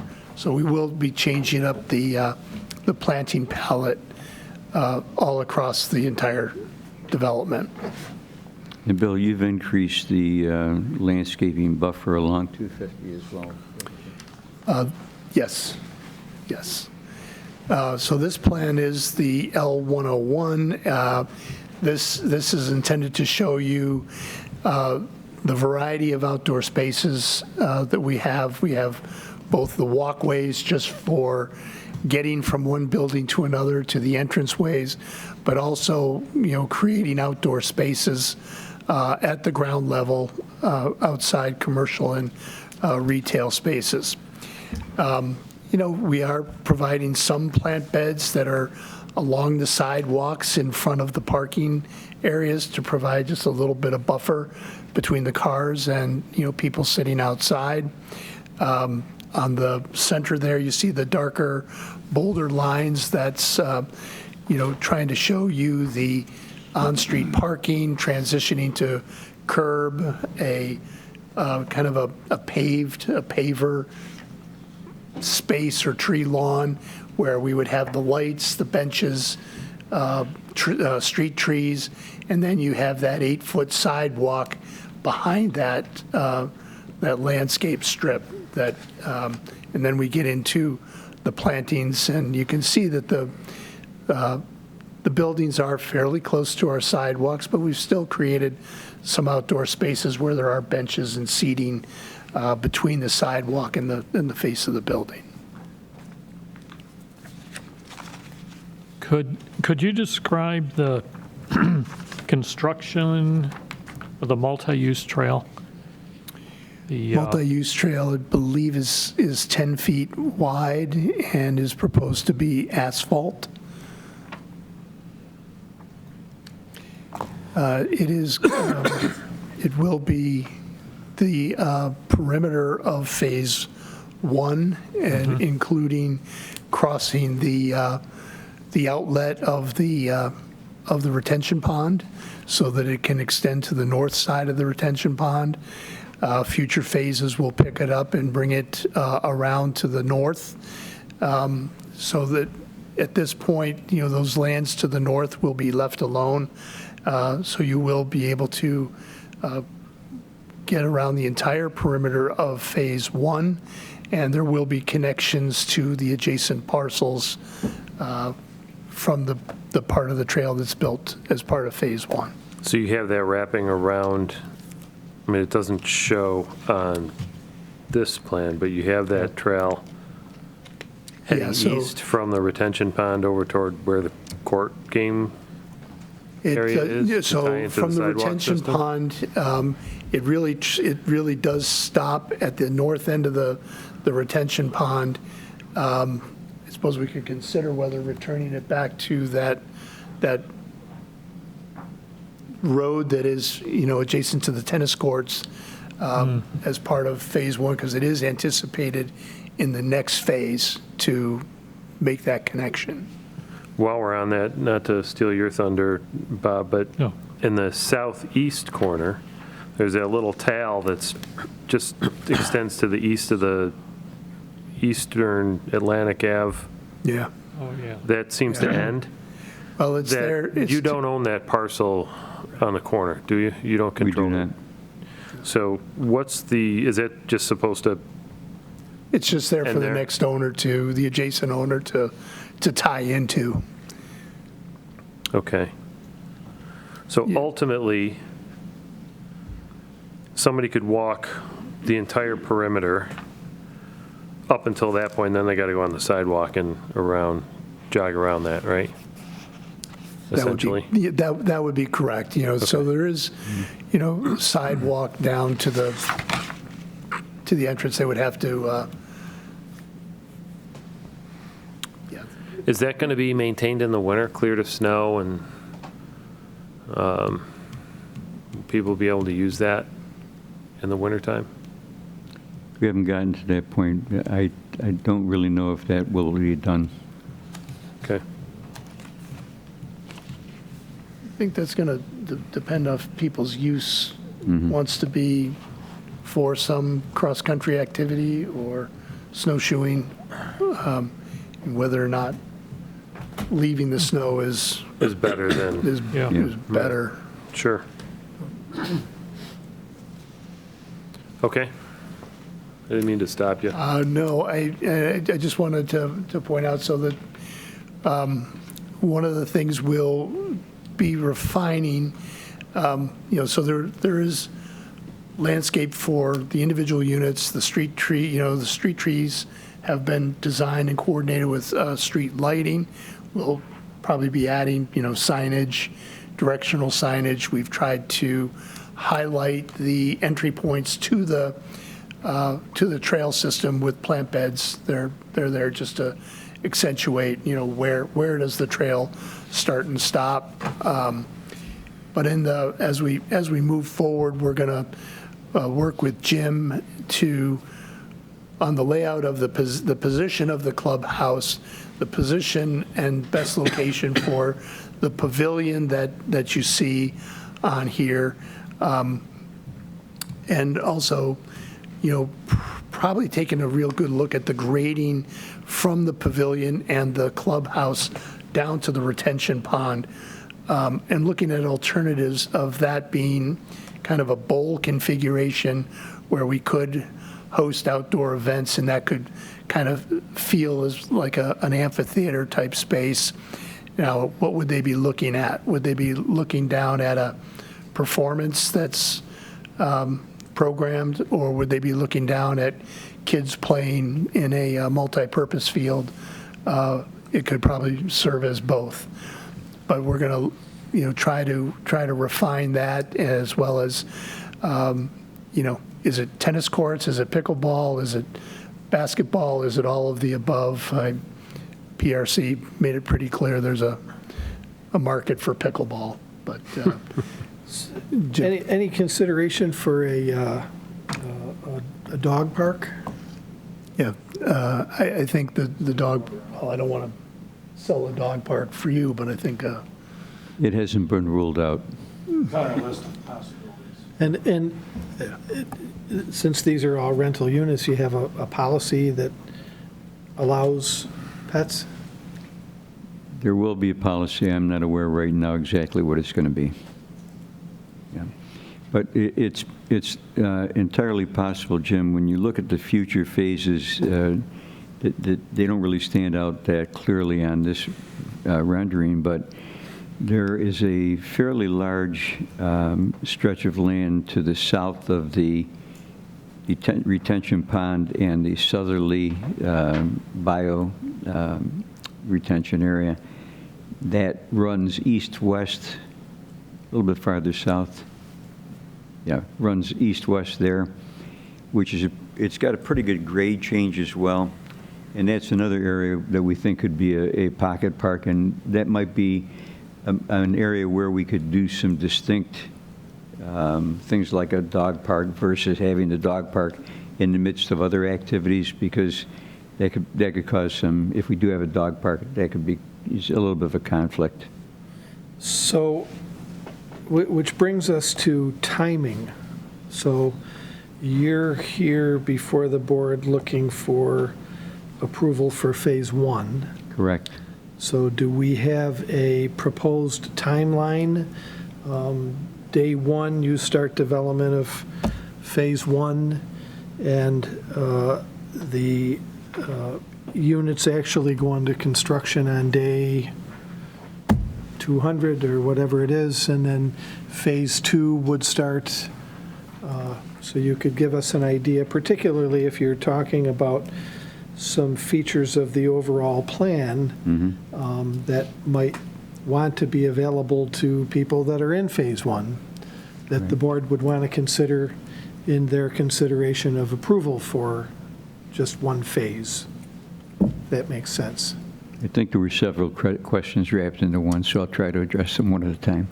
The anticipation is, if we're fortunate enough to receive the board's approval, knowing the additional steps we have to take in finalizing construction documents, bid documents, et cetera, and then looking to financing the phase one improvements, including the off-site improvements to the sanitary sewer, any traffic mitigation items. And I shouldn't fail to mention that the update for the traffic study is in draft form. They waited till school was open again so that they could get appropriate data. That's been done, it's been collated, and I should have a draft Monday on that I can share from SRS Associates. The expectation, I would think, would be that probably it will take us 4 months, 5 months for the remainder of the approvals that we need to do phase one, including involved and interested agencies. And from that point, we'd be in a position, as you know, you can't really get financing until you can give a definitive package that includes hard budgets. So some of the things that we're evaluating, like the electric car charging stations and so on, all play a role in what our economics are going to be. As you can probably all testify, we've seen some really crazy labor and material shortages that have impacted us across the industry. So we don't dare say today what it's going to cost for this project until we really get everything down on paper in final form and we've got actual bids on everything. So if we have approvals in hand in 4 to 6 months, we would be in a position then to begin having serious conversations with lenders. Until that point, they'll talk to you, but it won't really amount to any commitments on their part. The financing will likely take 4 to 6 months as well. And based on that, we would be into a early fall time frame for being able to get a shovel in the ground. The market study that we did, which is now a few years old, we updated in 2018. And at that point in time, the absorption rate that they forecast for the residential units was on the order of, I think, I don't want to misquote, we anticipated that stabilization of phase one was going to be approximately 18 months. So once phase one is relatively stabilized, then we would have the financing capability to roll into phase two, and however many units that might entail would be a reflection of what lenders are prepared to commit to.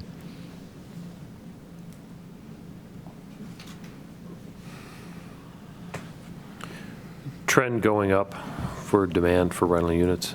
It is. There's a very sharp increase in the number nationwide in the number of single-family detached units.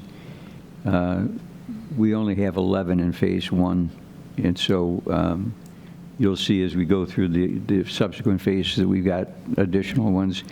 And that's the reason that we're only doing phase one at this time as well, because we want to be able to react to the market. If the market is going in a direction where people are willing to pay for single-family detached units, we may see an adjustment to the actual number of those that we have instead of 2, 3s, and 4s. Thank you. Okay. Got more? I think we're good. I think we're good. Okay. Any other questions we can answer? This was so broken up, I don't know if you've completed your presentation or if there's more to come? What's the answer? I think we're prepared to answer questions. Okay, great. And I know that we've been asking them all throughout, so I appreciate that.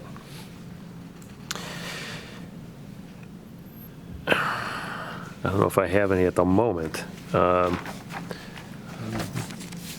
Other board members have any additional questions right now before I open it up for public comment?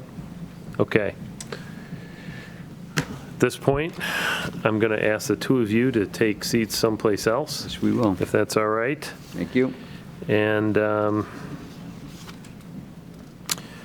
open it up to the audience. And while they're moving around, for those of you watching online or on television and interested in commenting, we do have a call-in line. It's 585-340-8771. You will be put through to the folks downstairs, and they'll put you in the queue. And should let me know on this computer monitor that somebody's waiting on hold. And then you can also submit written comments on the Penfield website, which is www.penfield.org. And there should be a link to this meeting on the homepage. So since I mentioned that, let's start with the people who've come here physically.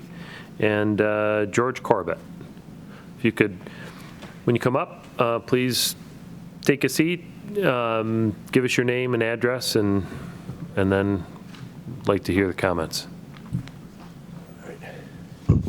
My name's George Corbett. I live at 1 Renwick Run on the corner of Penfield Center Road and Renwick. I own the 5 acres there with the pond. I have a few questions. I realize this is phase 1. Are we able to talk about all 3 phases or just phase 1? Because I looked at the overall map and I'm living at the 3rd phase area. That's a very interesting question. We don't have phase 2 or 3 in front of us. We don't have really any okay, I can generalize any relevant most of it. Plans for that, any concrete plans? I mean, you can make a general comment in relation to it, but I don't know if there's any, I don't think any specific comments are really.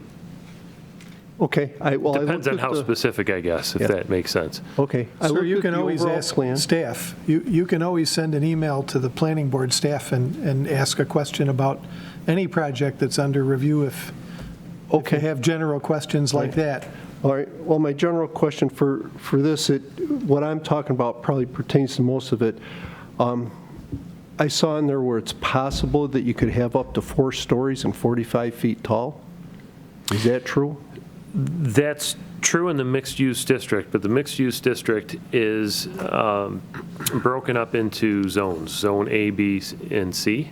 Okay. And Zone A allows that. And those are the most commercially intensive areas.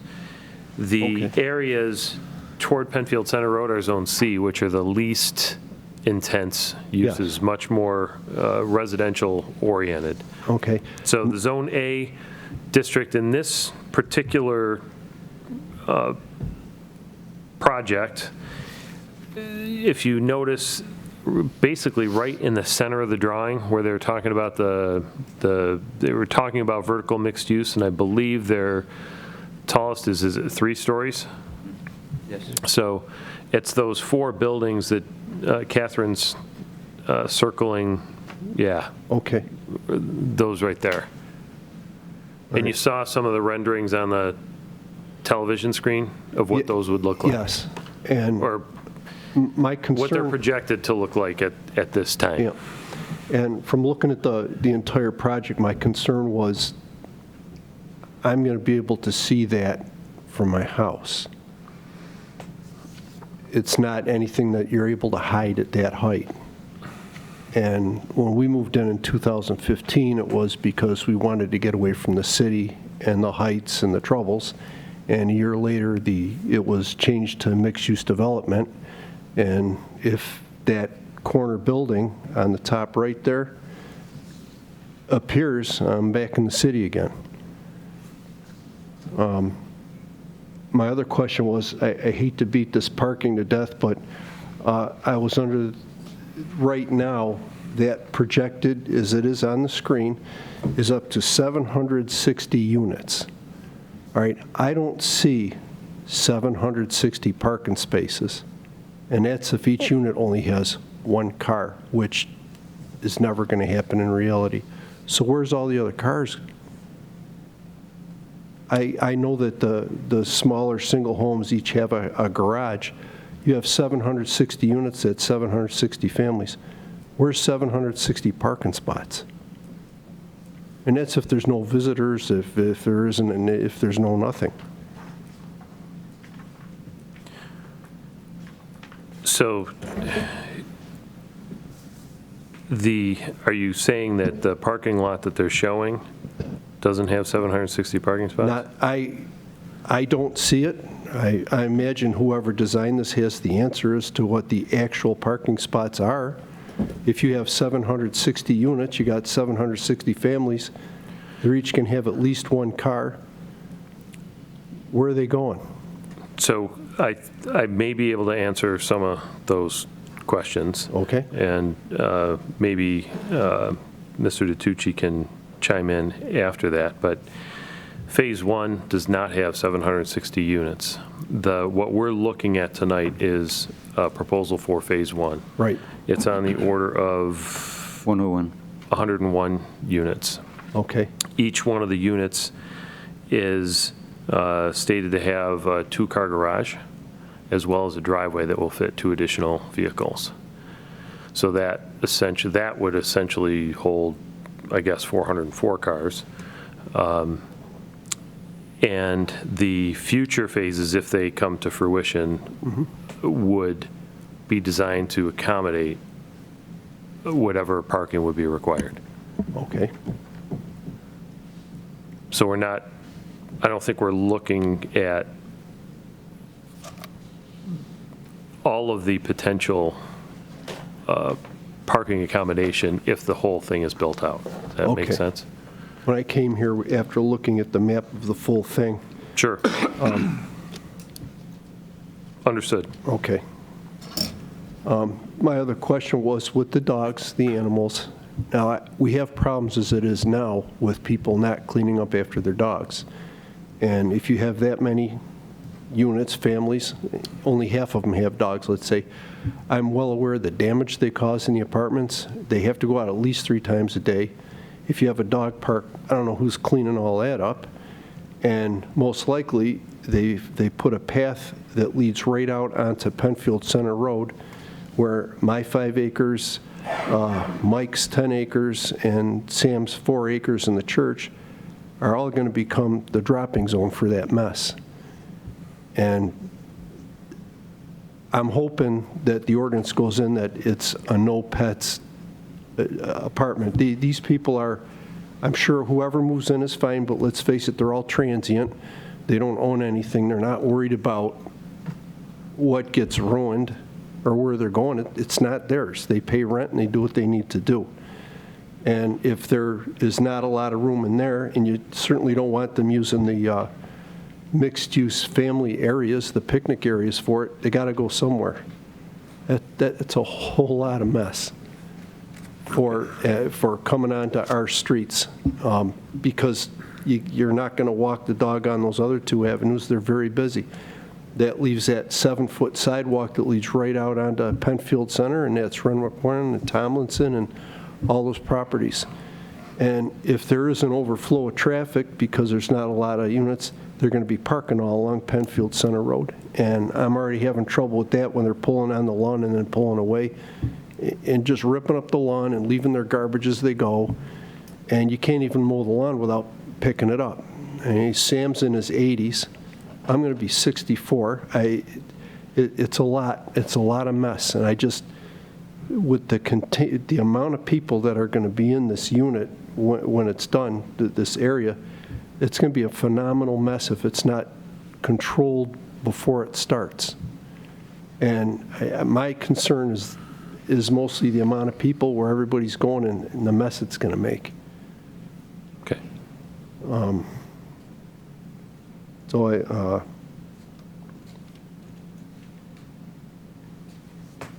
that's about it for me. Okay. Making some notes. Okay. All right. Thank you. Okay, now Barbara Corbett.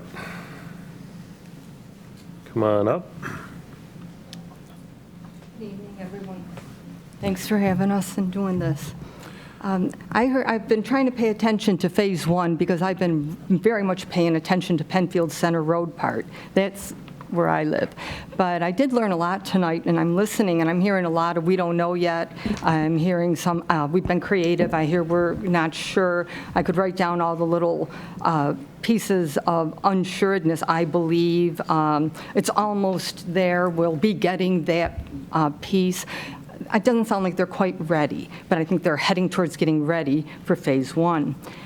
With Phase 1, what I heard is 34 acres is Phase 1.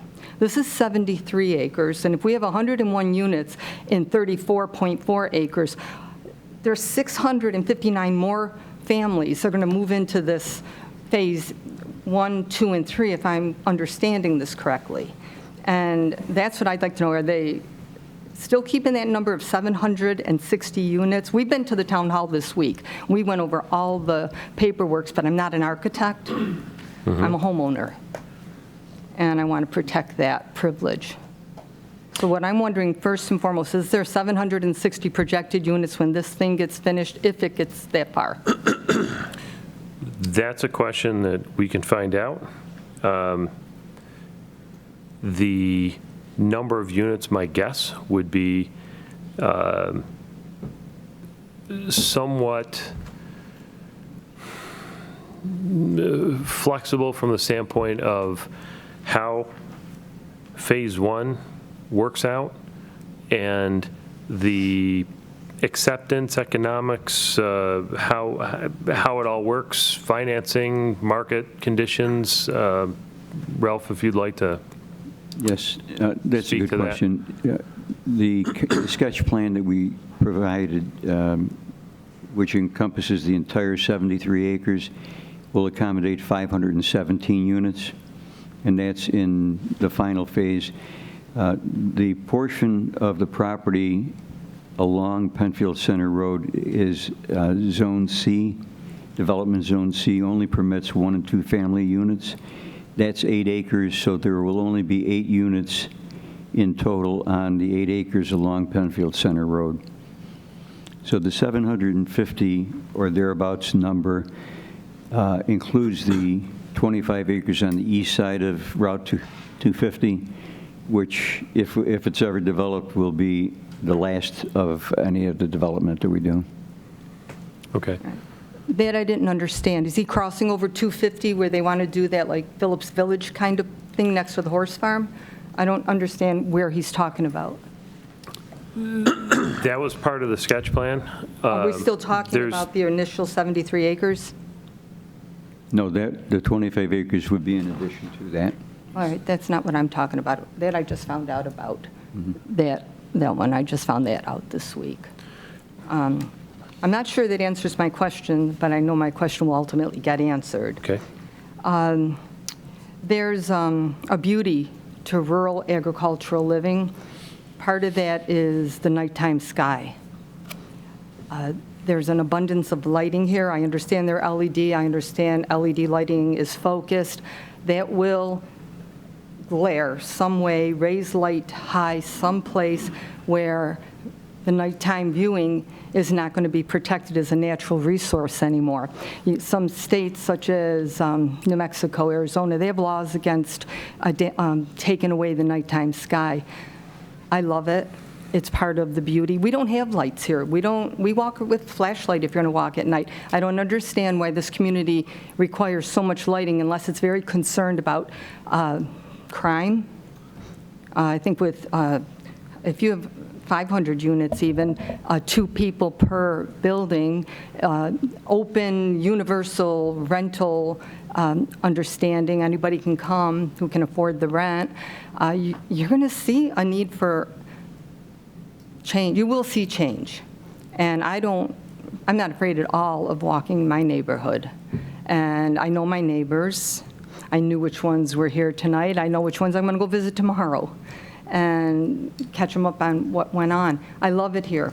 I've lived in Yates County, Orleans County, owned homes in Monroe County, Steuben County, and this is where we finally put down our roots. And we'd like it to be the way it was promised when we moved here. When we signed on, we had to sign on for rural agricultural. That's right across the street from all of this development. That went on without any disclosure to us. And that's just fell into the mix. We fell in the crack or something. But this is a tremendous difference from rural agricultural. This isn't just a little step into give more families more homes in Penfield. So this is, if I could just pause you for a second. Sure, I'm sorry. Go ahead. I believe it might have been 2010 that the idea and concept behind this district had its beginnings. Okay. And at that time, there started to be discussions about it. It was part of the comprehensive plan that was done in 2010. Every 10 years, Penfield does a new comprehensive plan. There's a committee of citizens and some town staff that comprise this comprehensive plan committee, and they create the comprehensive plan. And then the town board adopts or changes or whatever. Ultimately, the town board adopts a comprehensive plan that kind of maps out what the future of the town is going to be, essentially, in terms of development. They designated at that time several areas for mixed-use development. These types of development are growing. They're getting extremely popular in many, many parts of the country. And at the time, it was identified that Penfield should, if for the future, 20, 30, 40, 50 years down the road, address this and look at possibilities for areas for this. This area of town was designated as one of the potential areas. There was a committee formed by the town board of citizens. There's probably 30 or 40 people, maybe, on that committee that met for, I'm going to say, 4 years probably, maybe more than that, on a regular basis, and talked about all sorts of things in terms of mixed use, what it should be like, what kind of buildings are we going to allow, what do we want it to look like. It was a pretty exhaustive process, as well as the town hired a consultant to facilitate and mediate that kind of discussion, a consulting firm that was experienced nationwide in mixed-use development. The outcome of that were recommendations to the community and to the town board. The town board had public hearings on the proposed plan that anybody from the community could come in and comment on, and ultimately it was passed and the area was rezoned. So I just want you to understand that it wasn't something that was, oh, hey, in the dark of night, we're going to do this and pass it. There were no secrets. There were no, closed door meetings or whatever. Let's change the zoning or whatever without any discussion. It was I think the ordinance was passed maybe in 2017 or 2018. So it's an 8-year-long process before it happened. I believe you, and I know what you're saying is true because I've researched it. What I'm saying is we do have a different place we're living now in our world, and perhaps that congestive type of living situation is not the best benefit for Penfield. We have over there by the Y, then it's just coming this way, that other one's for sale. It's, the 104 Right, corridor. that's the southern end of the Correct. district. Right. That's a tremendous amount of change, traffic, warm bodies, everything that comes with all that. Dense populated area kind of neighborhoods. I looked at these pictures tonight of Phase 1, and the buildings were right on the road. And I didn't see any 4-story buildings in Phase 1. I was told, and I looked at the plans, that in the corner by Renwick where that retention water sewage plant, or it doesn't sound like a pond, it sounds like some kind of water treatment pool, I don't know for sure, don't quote me on that, but it's over by Mike's Valvo's property, and there's going to be a 4-story building. I can't plant trees that are going to grow tall enough to hide this, and I'm wondering how high their landscaping trees are going to be. What are they going to do not to have little ornamentals, so you have a little thing called green? So if you're talking about the northern portion that's on the south side of Penfield Center Road? I am, but it's all the way to the town hall. I know you're not going to see it so much, but I think from the beginning, from Phase 1, we need to address the height of the landscaping so that this becomes what they want to help us achieve, to keep it rural agricultural. I heard that many times through the gentleman who spoke tonight, and that is what rural agricultural is. It's green. It's not these 3- and 4-story buildings, and I'm really glad to hear that I'm no 4-story buildings. If I'm correct, that's going to be for the whole project. But we don't want to look at a wall of lights and materials, and it's not all that unique. Oh, sure. Yeah, Yes, Jim. I think it's important for the audience to know here that this board is charged with reviewing this application to see that it conforms to the regulations that are already in place. We can't change those regulations. We didn't draft them. That's not within our authority or our purview. So if the mixed-use zone and the mixed-use district and the mixed-use design guidelines allow a certain number of units, we can make sure they don't go beyond that. If they limit the amount of density, if they limit the height of buildings in certain zones within the mixed-use district, we can hold their feet to the fire.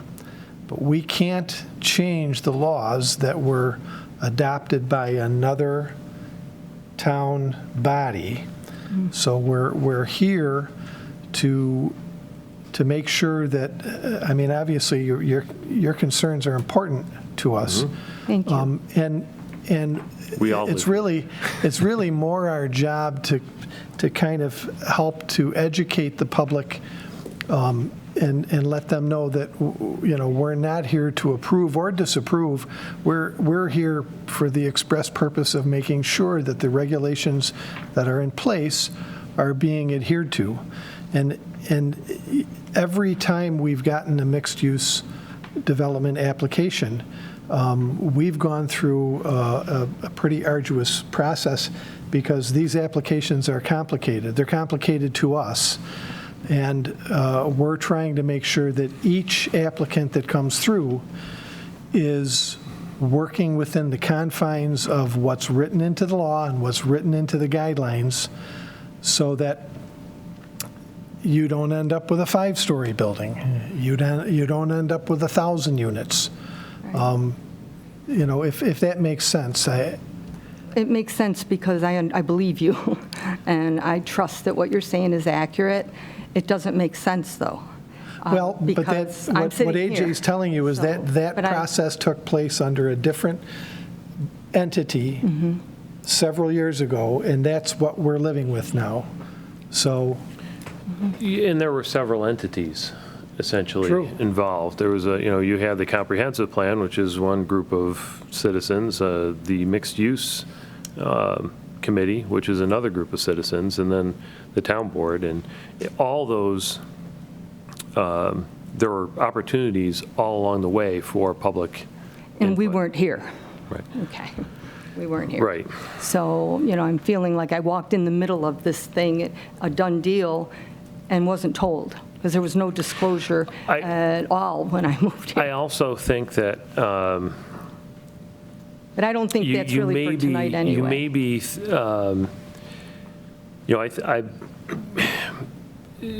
future phases of this, from Penfield Center Road south, it will not be that intense on Penfield Center Road. It will be, I think, eight houses on 1 acre lots.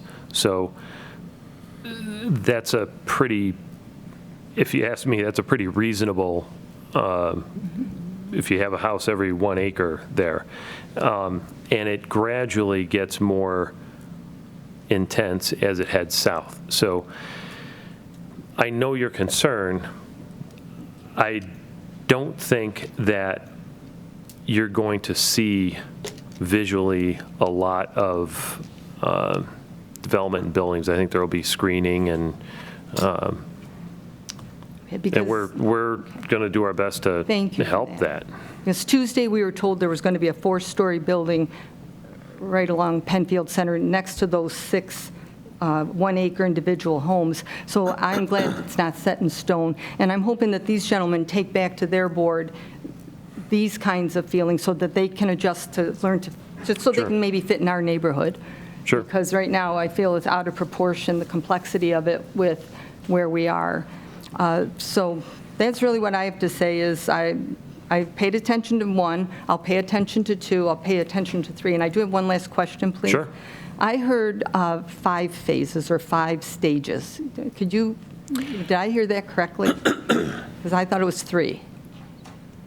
I don't know. And I heard something about 5. I don't know, maybe. I think maybe you might have misunderstood 5 phases of construction, but 3 different elements of the mixed-use district.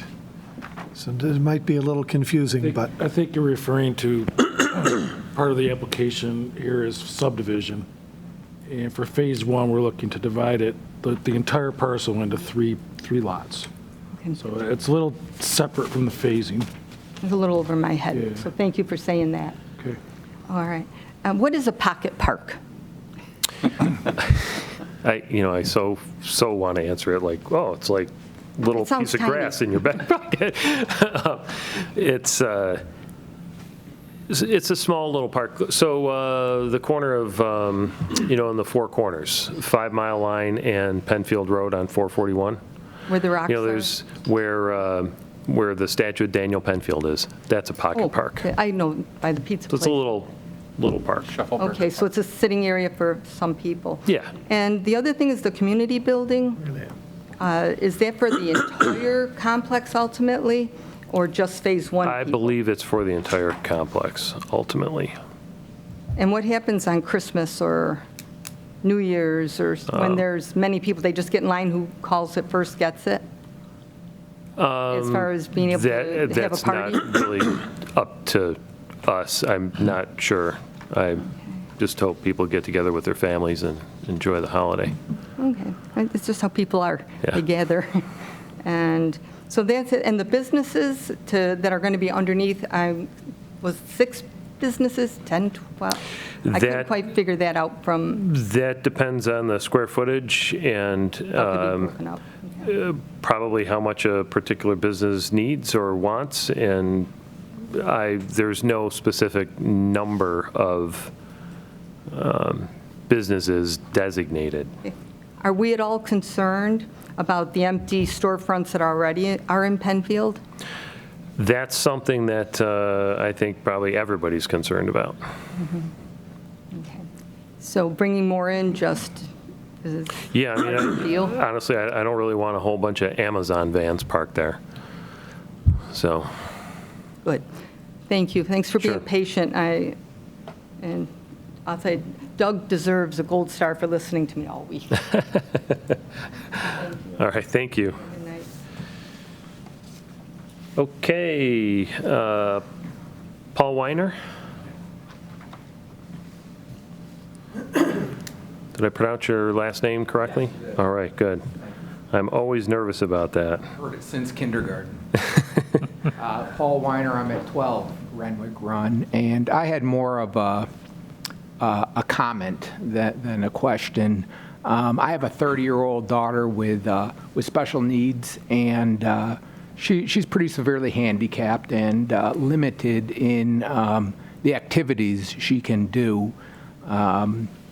One of the things she loves to do is to walk down our street, Renwick, and a little bit of a jog down, not a jog, but a walk down Penfield Center, as well as she has a golf cart that, she can't drive it, but we drive it with her. And we do go down Penfield Center, and we loop around, and, we kind of go in and around that area. It does concern me with the increased traffic. I know there doesn't seem to be, at least in this phase, it doesn't seem to, there's obviously no egress or ingress out onto Penfield Center. I'm not exactly sure where the final phases go. I don't think there is going to be. I believe that the entrances that you see in Phase 1 are the total entrances proposed for the entire. Right now, when we're going down the street, whether it's walking or on the golf cart, if a car is coming, we can very easily scooch over to the side, and it does concern me that if, Penfield Center doesn't seem to be the main way in and out of this, but obviously with that many people, there is going to be increased traffic on Penfield Center, whichever way they're coming or whatever.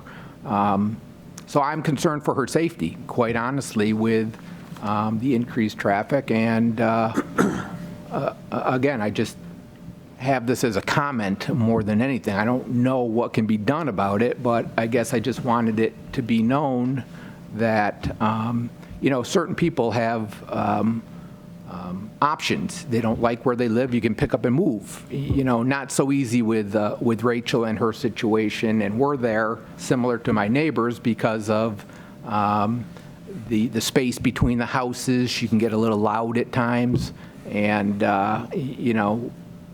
that's why we're there, is because of that. We moved to that area. Thanks to Jim, he built us a very nice house, or designed us a very nice house, and that's why we're there. And it does concern me, not so much for us, because if it was just us and we don't like it, you find a different place where you can go. But I don't know what this is going to do for her quality of life. Time will tell. So that's all I want to say. Thank you. Thanks. All right. I have one comment submitted online from Linda Shriver, and she says it would appear that a project of this magnitude with significant residential population would be incompatible with the neighboring gun club. Are there any plans to build sound barriers in anticipation of noise complaints?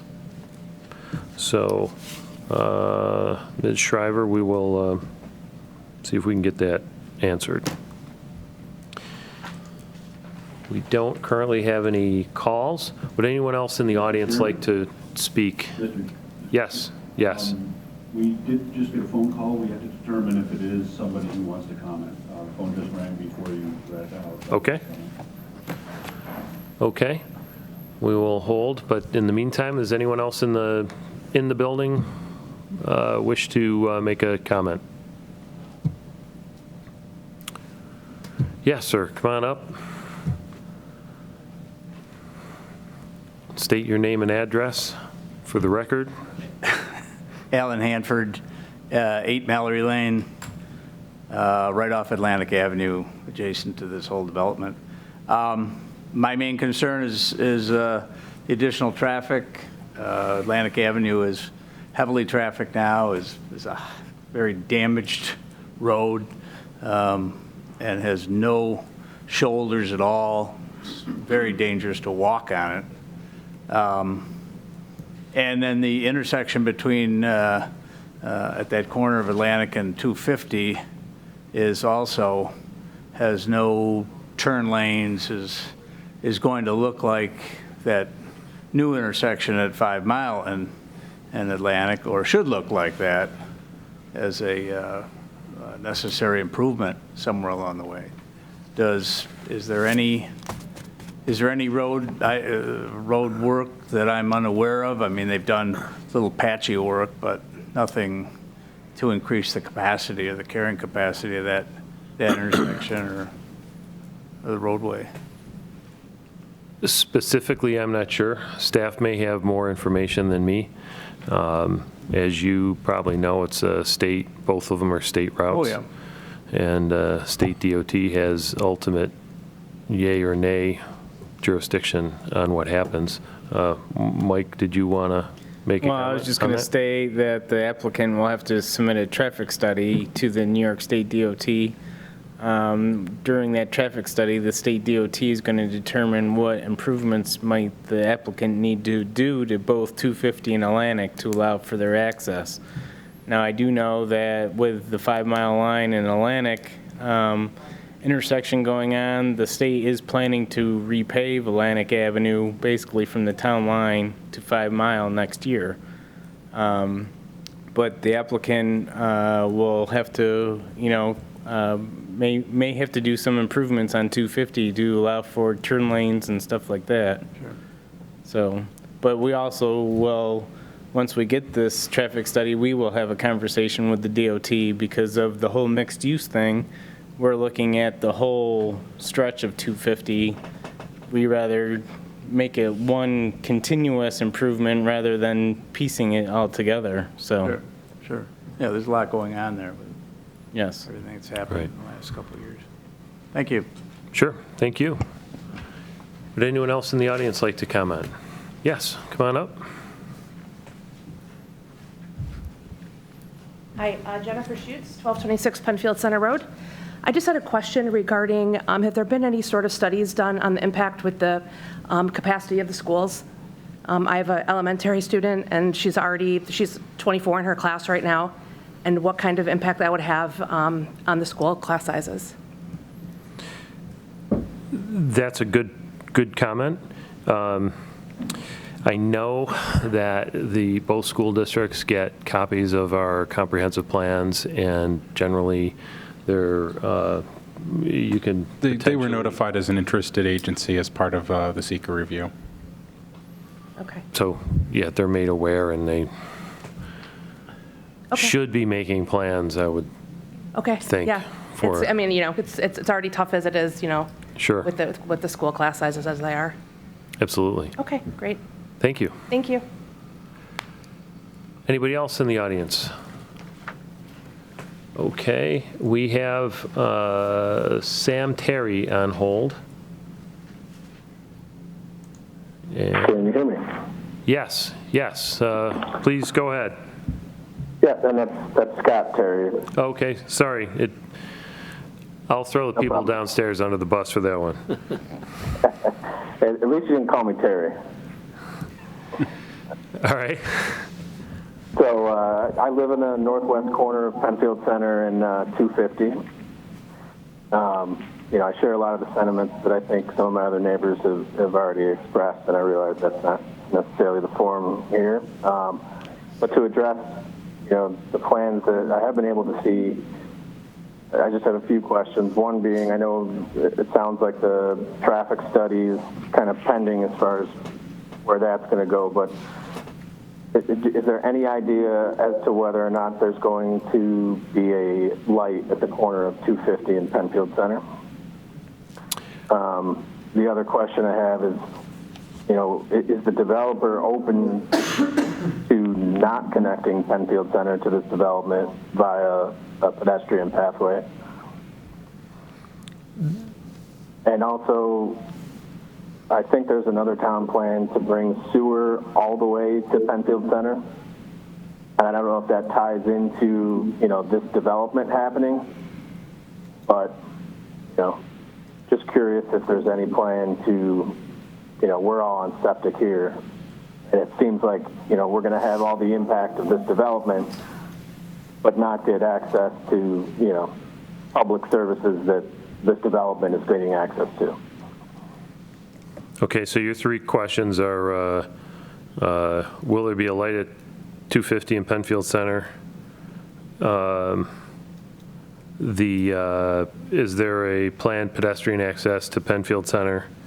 And will there be sewer access to Penfield Center? Is that essentially correct? I mean, the plan looks like there is access for pedestrians to Penfield Center. My question is, one, you know, is that a must-have? Okay. You know, is the developer open to not connecting Penfield Center via a pathway to this development? That, I think, is in a definitely a future phase, number one. Number two, I can't imagine that they would not be open to those discussions. I think that comments made by the PRC and this board you may not think that you want access today to that development, but 10 years from now, it may turn out that pedestrian access is what everybody loves. That I definitely don't think that you know, it's an absolute, oh, this has to go in there. It's certainly up for discussion if, from a board, staff, applicant standpoint, I would imagine. And the town has absolutely no control over lights and traffic signals on Route 250. It's a state road.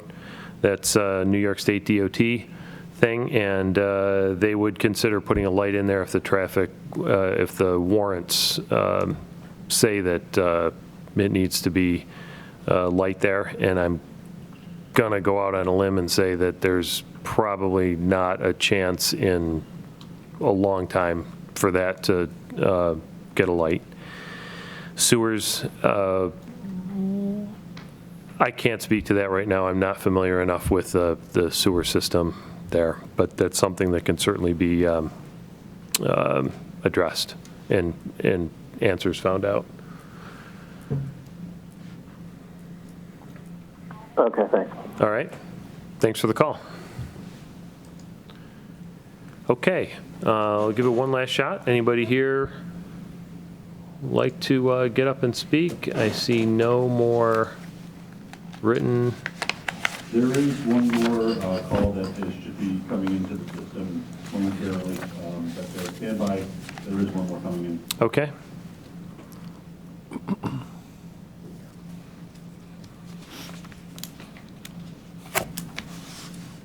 This is where we need that bumper music or something.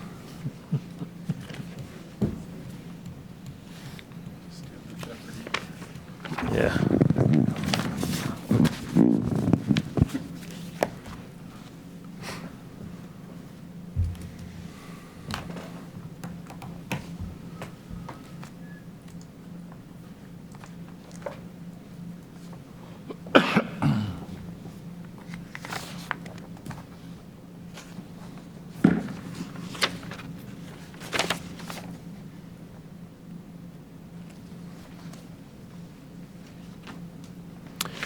Okay, so on hold we have, I hope I don't butcher your last name, but looks like Christina Lavart.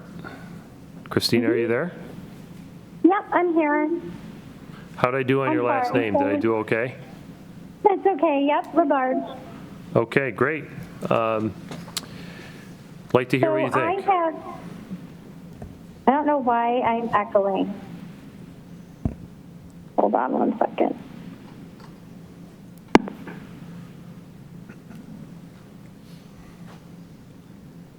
Maybe turn down your computer or TV or something.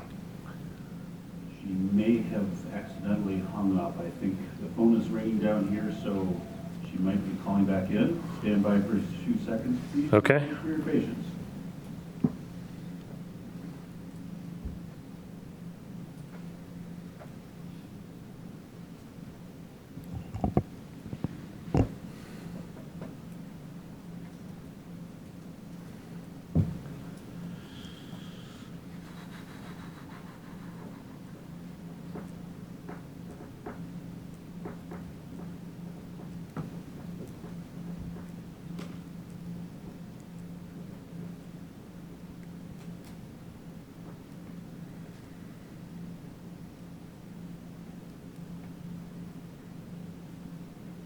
Christina, you there?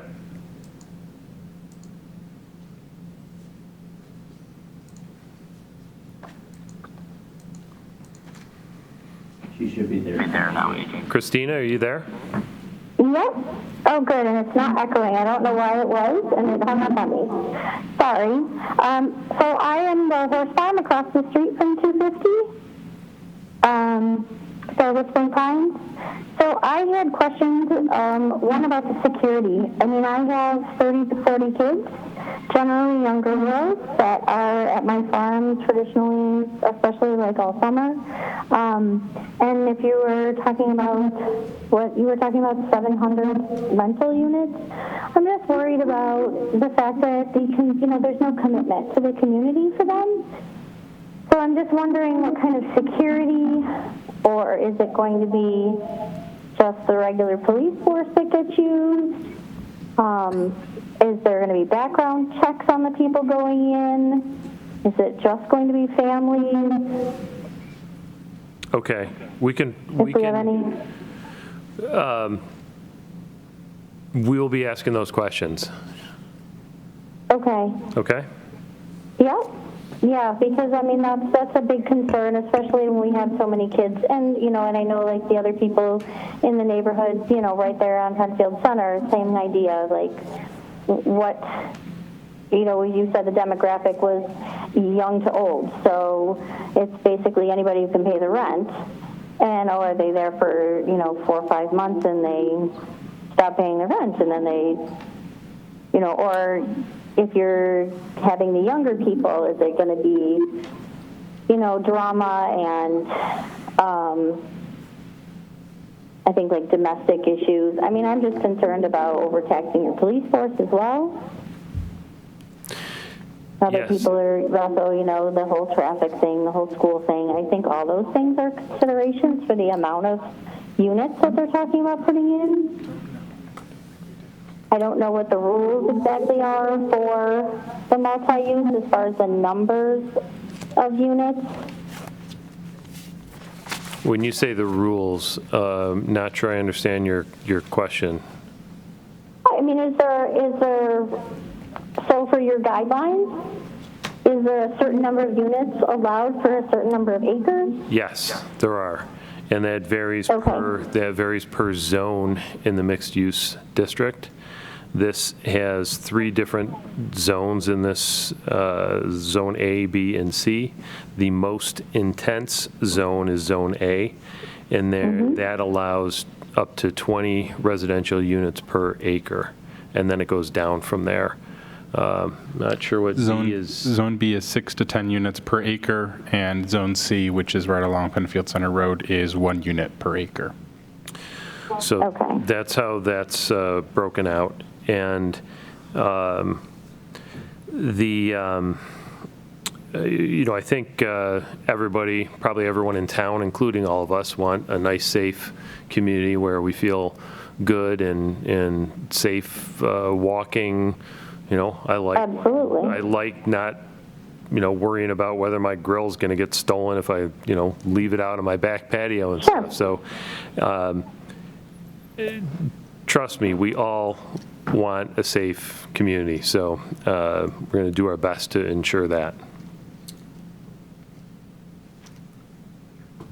Oh, you're cutting out. No, I just said that we all want to have a safe community that we all enjoy living in. And, I know we're going to do our best to make sure that happens. Okay, so would they have any security in there or anything, or we don't know any of that? Those are questions that we'll certainly ask and find out as the application progresses. This is not something that we're going to make a decision on tonight or even next week. So this is a several months long process of back and forth and getting more information and modifications and all sorts of changes. So then if phase 1 gets approved, does that sort of push phase 2 and 3 along? Because it almost sounded like, once we get phase 1 done, then the financial stuff will be all ready and we'll be able to just start right into and 3. So will we go through this whole thing again during 2 and 3?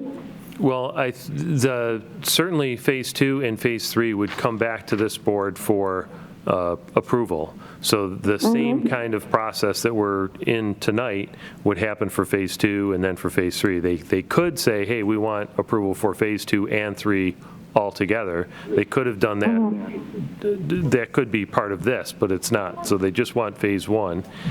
And I'll try to speak, and the applicant can correct me if I'm incorrect, but generally speaking, I'm going to guess they'd like to get Phase 1 going. If they get approval for Phase 1, then they can get their financing put in place for Phase 1, and then they construct Phase 1.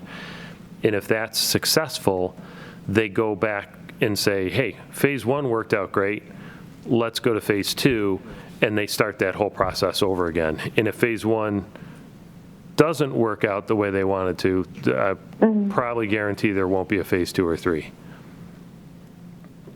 Okay. And then as far as, I think somebody else mentioned something about the storefronts. What about the storefronts? Is that we already have many empty in Penfield? How do they think that are they putting specialty stores in, or what would they be having as storefronts that would work better than what we've already tried in Penfield? So the idea behind the general overarching idea behind a mixed-use district is that kind of going back to that villagey type feel where where you live, you can walk to a cafe or to get your hair cut, or the dry cleaner, or maybe a little grocery store that you can buy milk and eggs and bread and stuff. And so that you're not constantly getting in your car and creating greenhouse gases and all that stuff. So it's these developments have been very successful in other parts of the country, and so the types of commercial uses that are typically put in place in these developments are neighborhoody type things where a localized neighborhood would patronize. Okay. Does that answer your question? All right. I think so. Okay. All right, yeah. I think the biggest things are, traffic and security that I would have questions about. Okay. So I look forward to seeing some, stuff later when they figure that stuff out. Sure thing. All right, thank you. Thank you. Good night. Good night. All right, let me just check and see if we have anybody else on the phone. No calls at this time. All right, no calls, no written comments. Any final words? Yes, come on, back up. Mrs. Corbett?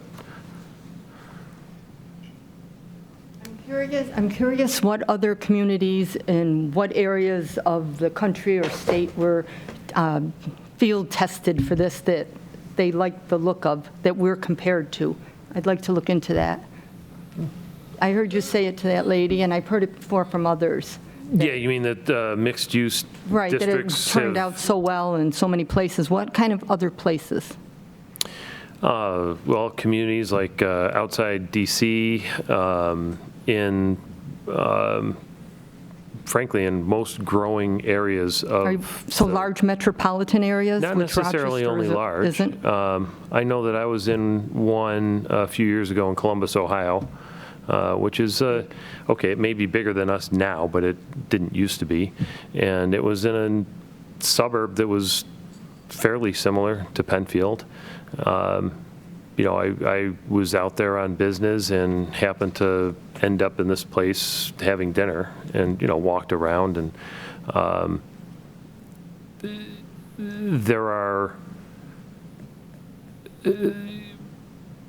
there's all sorts of I guess, mixed-use concepts. Some are very urban and some are not as urban. I was just curious if we had a city That probably didn't where answer your question totally. it was kind of like Penfield, because Penfield's a pretty small town. It doesn't have a lot of industry, or it's not like Columbus, it's not like, Correct. you know, a larger and area. When I say Columbus, Ohio, it's like if I'm there and I say I went to Rochester, New York, not to Penfield, New York. I was in a suburb of, it might have been Dublin or Marysville or something like that outside Columbus. I can't. Thanks for trying, Don't though. hold me to that. I won't. I was just, I get curious when I hear things. The information you're looking for is on the town's website.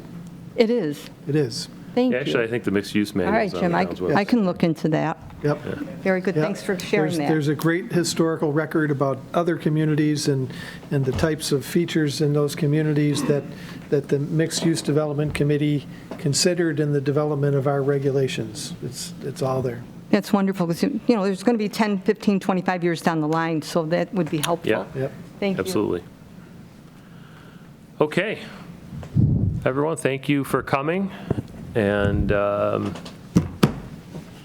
I guess that's it for this evening. Appreciate your presentation. And we'll call this hearing closed. Have a good night, everybody. Thank you, Joe.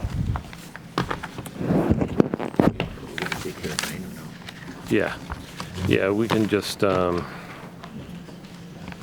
Brief work session. briefly, brief work session, and then if everybody could gather your thoughts on this and be prepared to,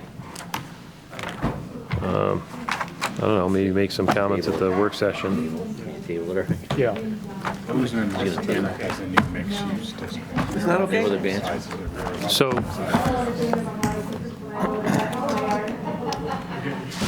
do we,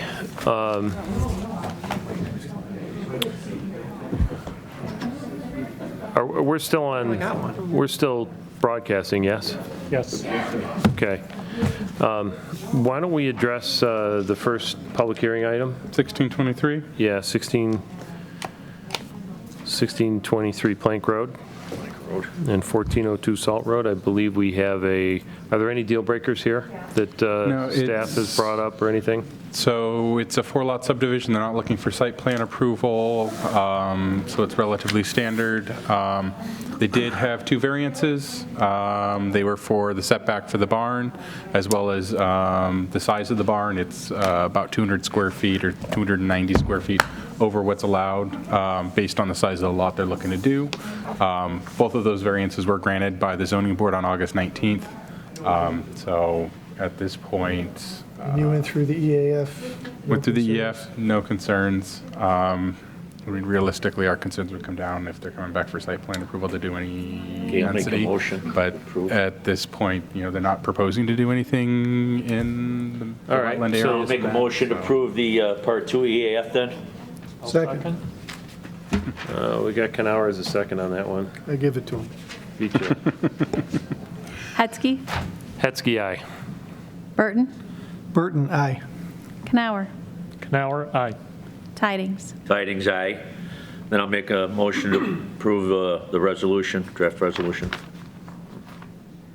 Was that- I'll second. Yeah. Hetzke, Hetzke, aye. Burton, Burton, aye. Canower, Canower, aye. Tidings. Tidings, aye. All right. They have their subdivision. Can you guys, you'll give them a call tomorrow morning? Yes. Let them know? Okay. All right. And this application, the arbors, we should table. You want to move to Yeah. table? Move to Arbors project to table. Is there any specific requests to the applicant? We can have a discussion after we get the motion on the table. Do you want to second or something? Second. Okay, so we've moved in second, then we'll have a quick discussion. Okay. All right. Hetzke. We're going to wait to vote. We'll discuss it for a minute. Okay. We don't have to, we can talk about sort of Robert's rules afterwards, but this is fine, this is actually the way we probably should be doing it. So, anyway, quick thoughts on the arbors. I think there were some good comments. I'd like to start by saying I very much appreciated what you did by getting the whole consultant team up here at once. I think it made the process more cohesive and streamlined, and I think it probably saved about 15, 20 minutes of audience time. And I think they appreciated the banter as well. They fed off of each other. So that's something we might consider in the future. Yeah, I will say that I can't stand this overall setup. I'll go on record for all to hear. I find it extremely difficult to have a work session. Public hearing, it's okay, but it's not ideal. I have a hard time seeing the screens. Anyway, let's not talk about that right now. We need to talk about specifics on this project and any specific things that we need to add to the tabling resolution other than the comments that were made tonight. Well, I think we should make a general comment about the fact that their plans for Phase 1 are still in development. Yeah, we don't have details for a lot of the landscape. The landscaping and the pocket parks and the gathering and, all of those same kinds of things that kind of held up all the other mixed-use developments that we've looked at. Because those are key elements in the manual that they need to address. Certainly the architecture, the fact that they testified that's up in the air. I think the blend of colors and all of those things are, things that, we would have our consultant comment on. But, I think we're all in agreement here that if we can steer them away from, vinyl siding and vinyl trim, at least in large part, and particularly at the first floor level. I'm not really excited about, the rural poverty architectural style. Well, I asked Jim specifically about the shadow lines because you look on the one side of the street and you see that little, and oh, by the way, sun shading is something that's a mandatory requirement of the New York State energy law. So where they have it on one side, and I was surprised to hear Ralph say that they were talking about canvas because canvas awnings don't last very long in our climate. And then, we're relying on some kind of a mechanism for, periodic replacement.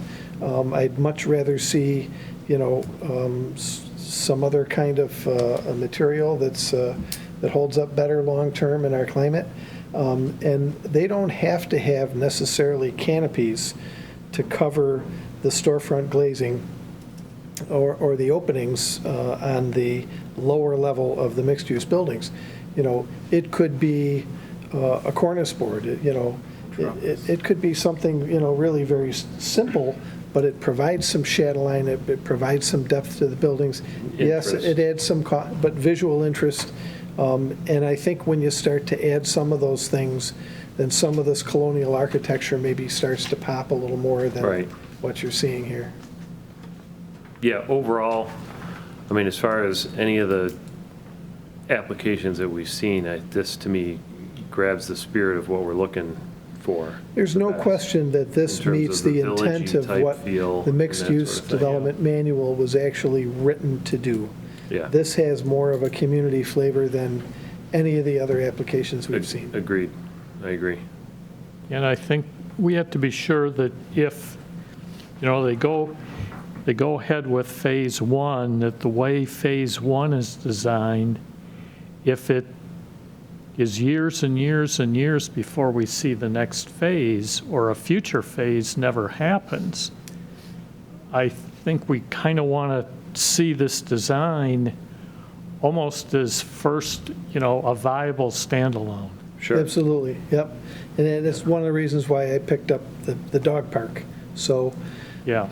all of those kinds of things. I will tell you that the expense that they're going through for the infrastructure on this project, if they only built one phase, then that cost is not sustainable. Right. So even if this ownership group decided not to pursue a second or a third phase, somebody else would come along with a lift station and the sanitary sewers already in place and the bed of streets and the main street and the community center and everything else. The rest of it's a no-brainer. So I'm less concerned about that here.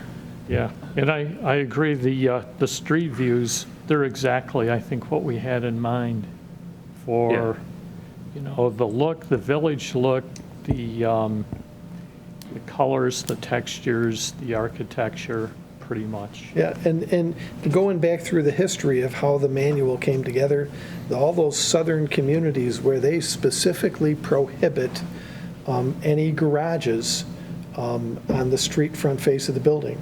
So garages and parking areas all have to be in service roads in the back.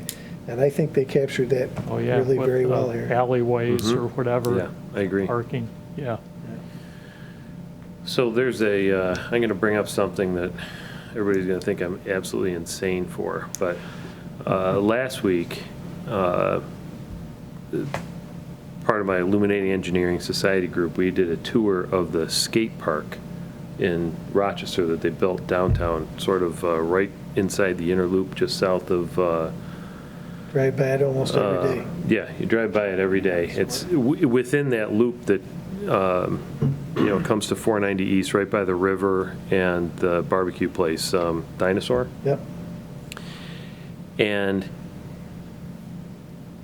I couldn't believe that, there's people that come from all over the county to go to this skate park. And it wasn't a bunch of hooligans or anything like that. It was, people probably from their teens up until their 40s, busy on a Wednesday night. And the people from the city, and Stantec was the engineer that designed it, said it's been just a resounding success.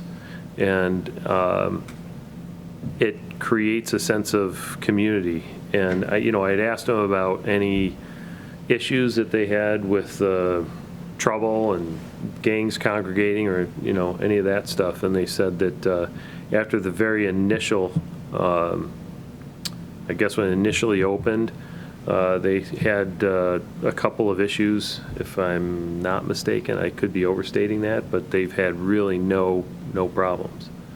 And maybe that's something you could do some background with some of your old people to find out from your buddies still. But they won't release that information. How about on the DL? Can you get that on the down low? All right. Negative. We'll talk about that offline. Negative. But throwing it out there as something that we may potentially consider for this overall district, not necessarily here, but as a recreational use for the general community in the mixed-use district. So, anyway. Yeah, I think we have yet to really explore the kinds of gathering spaces and uses and amenities that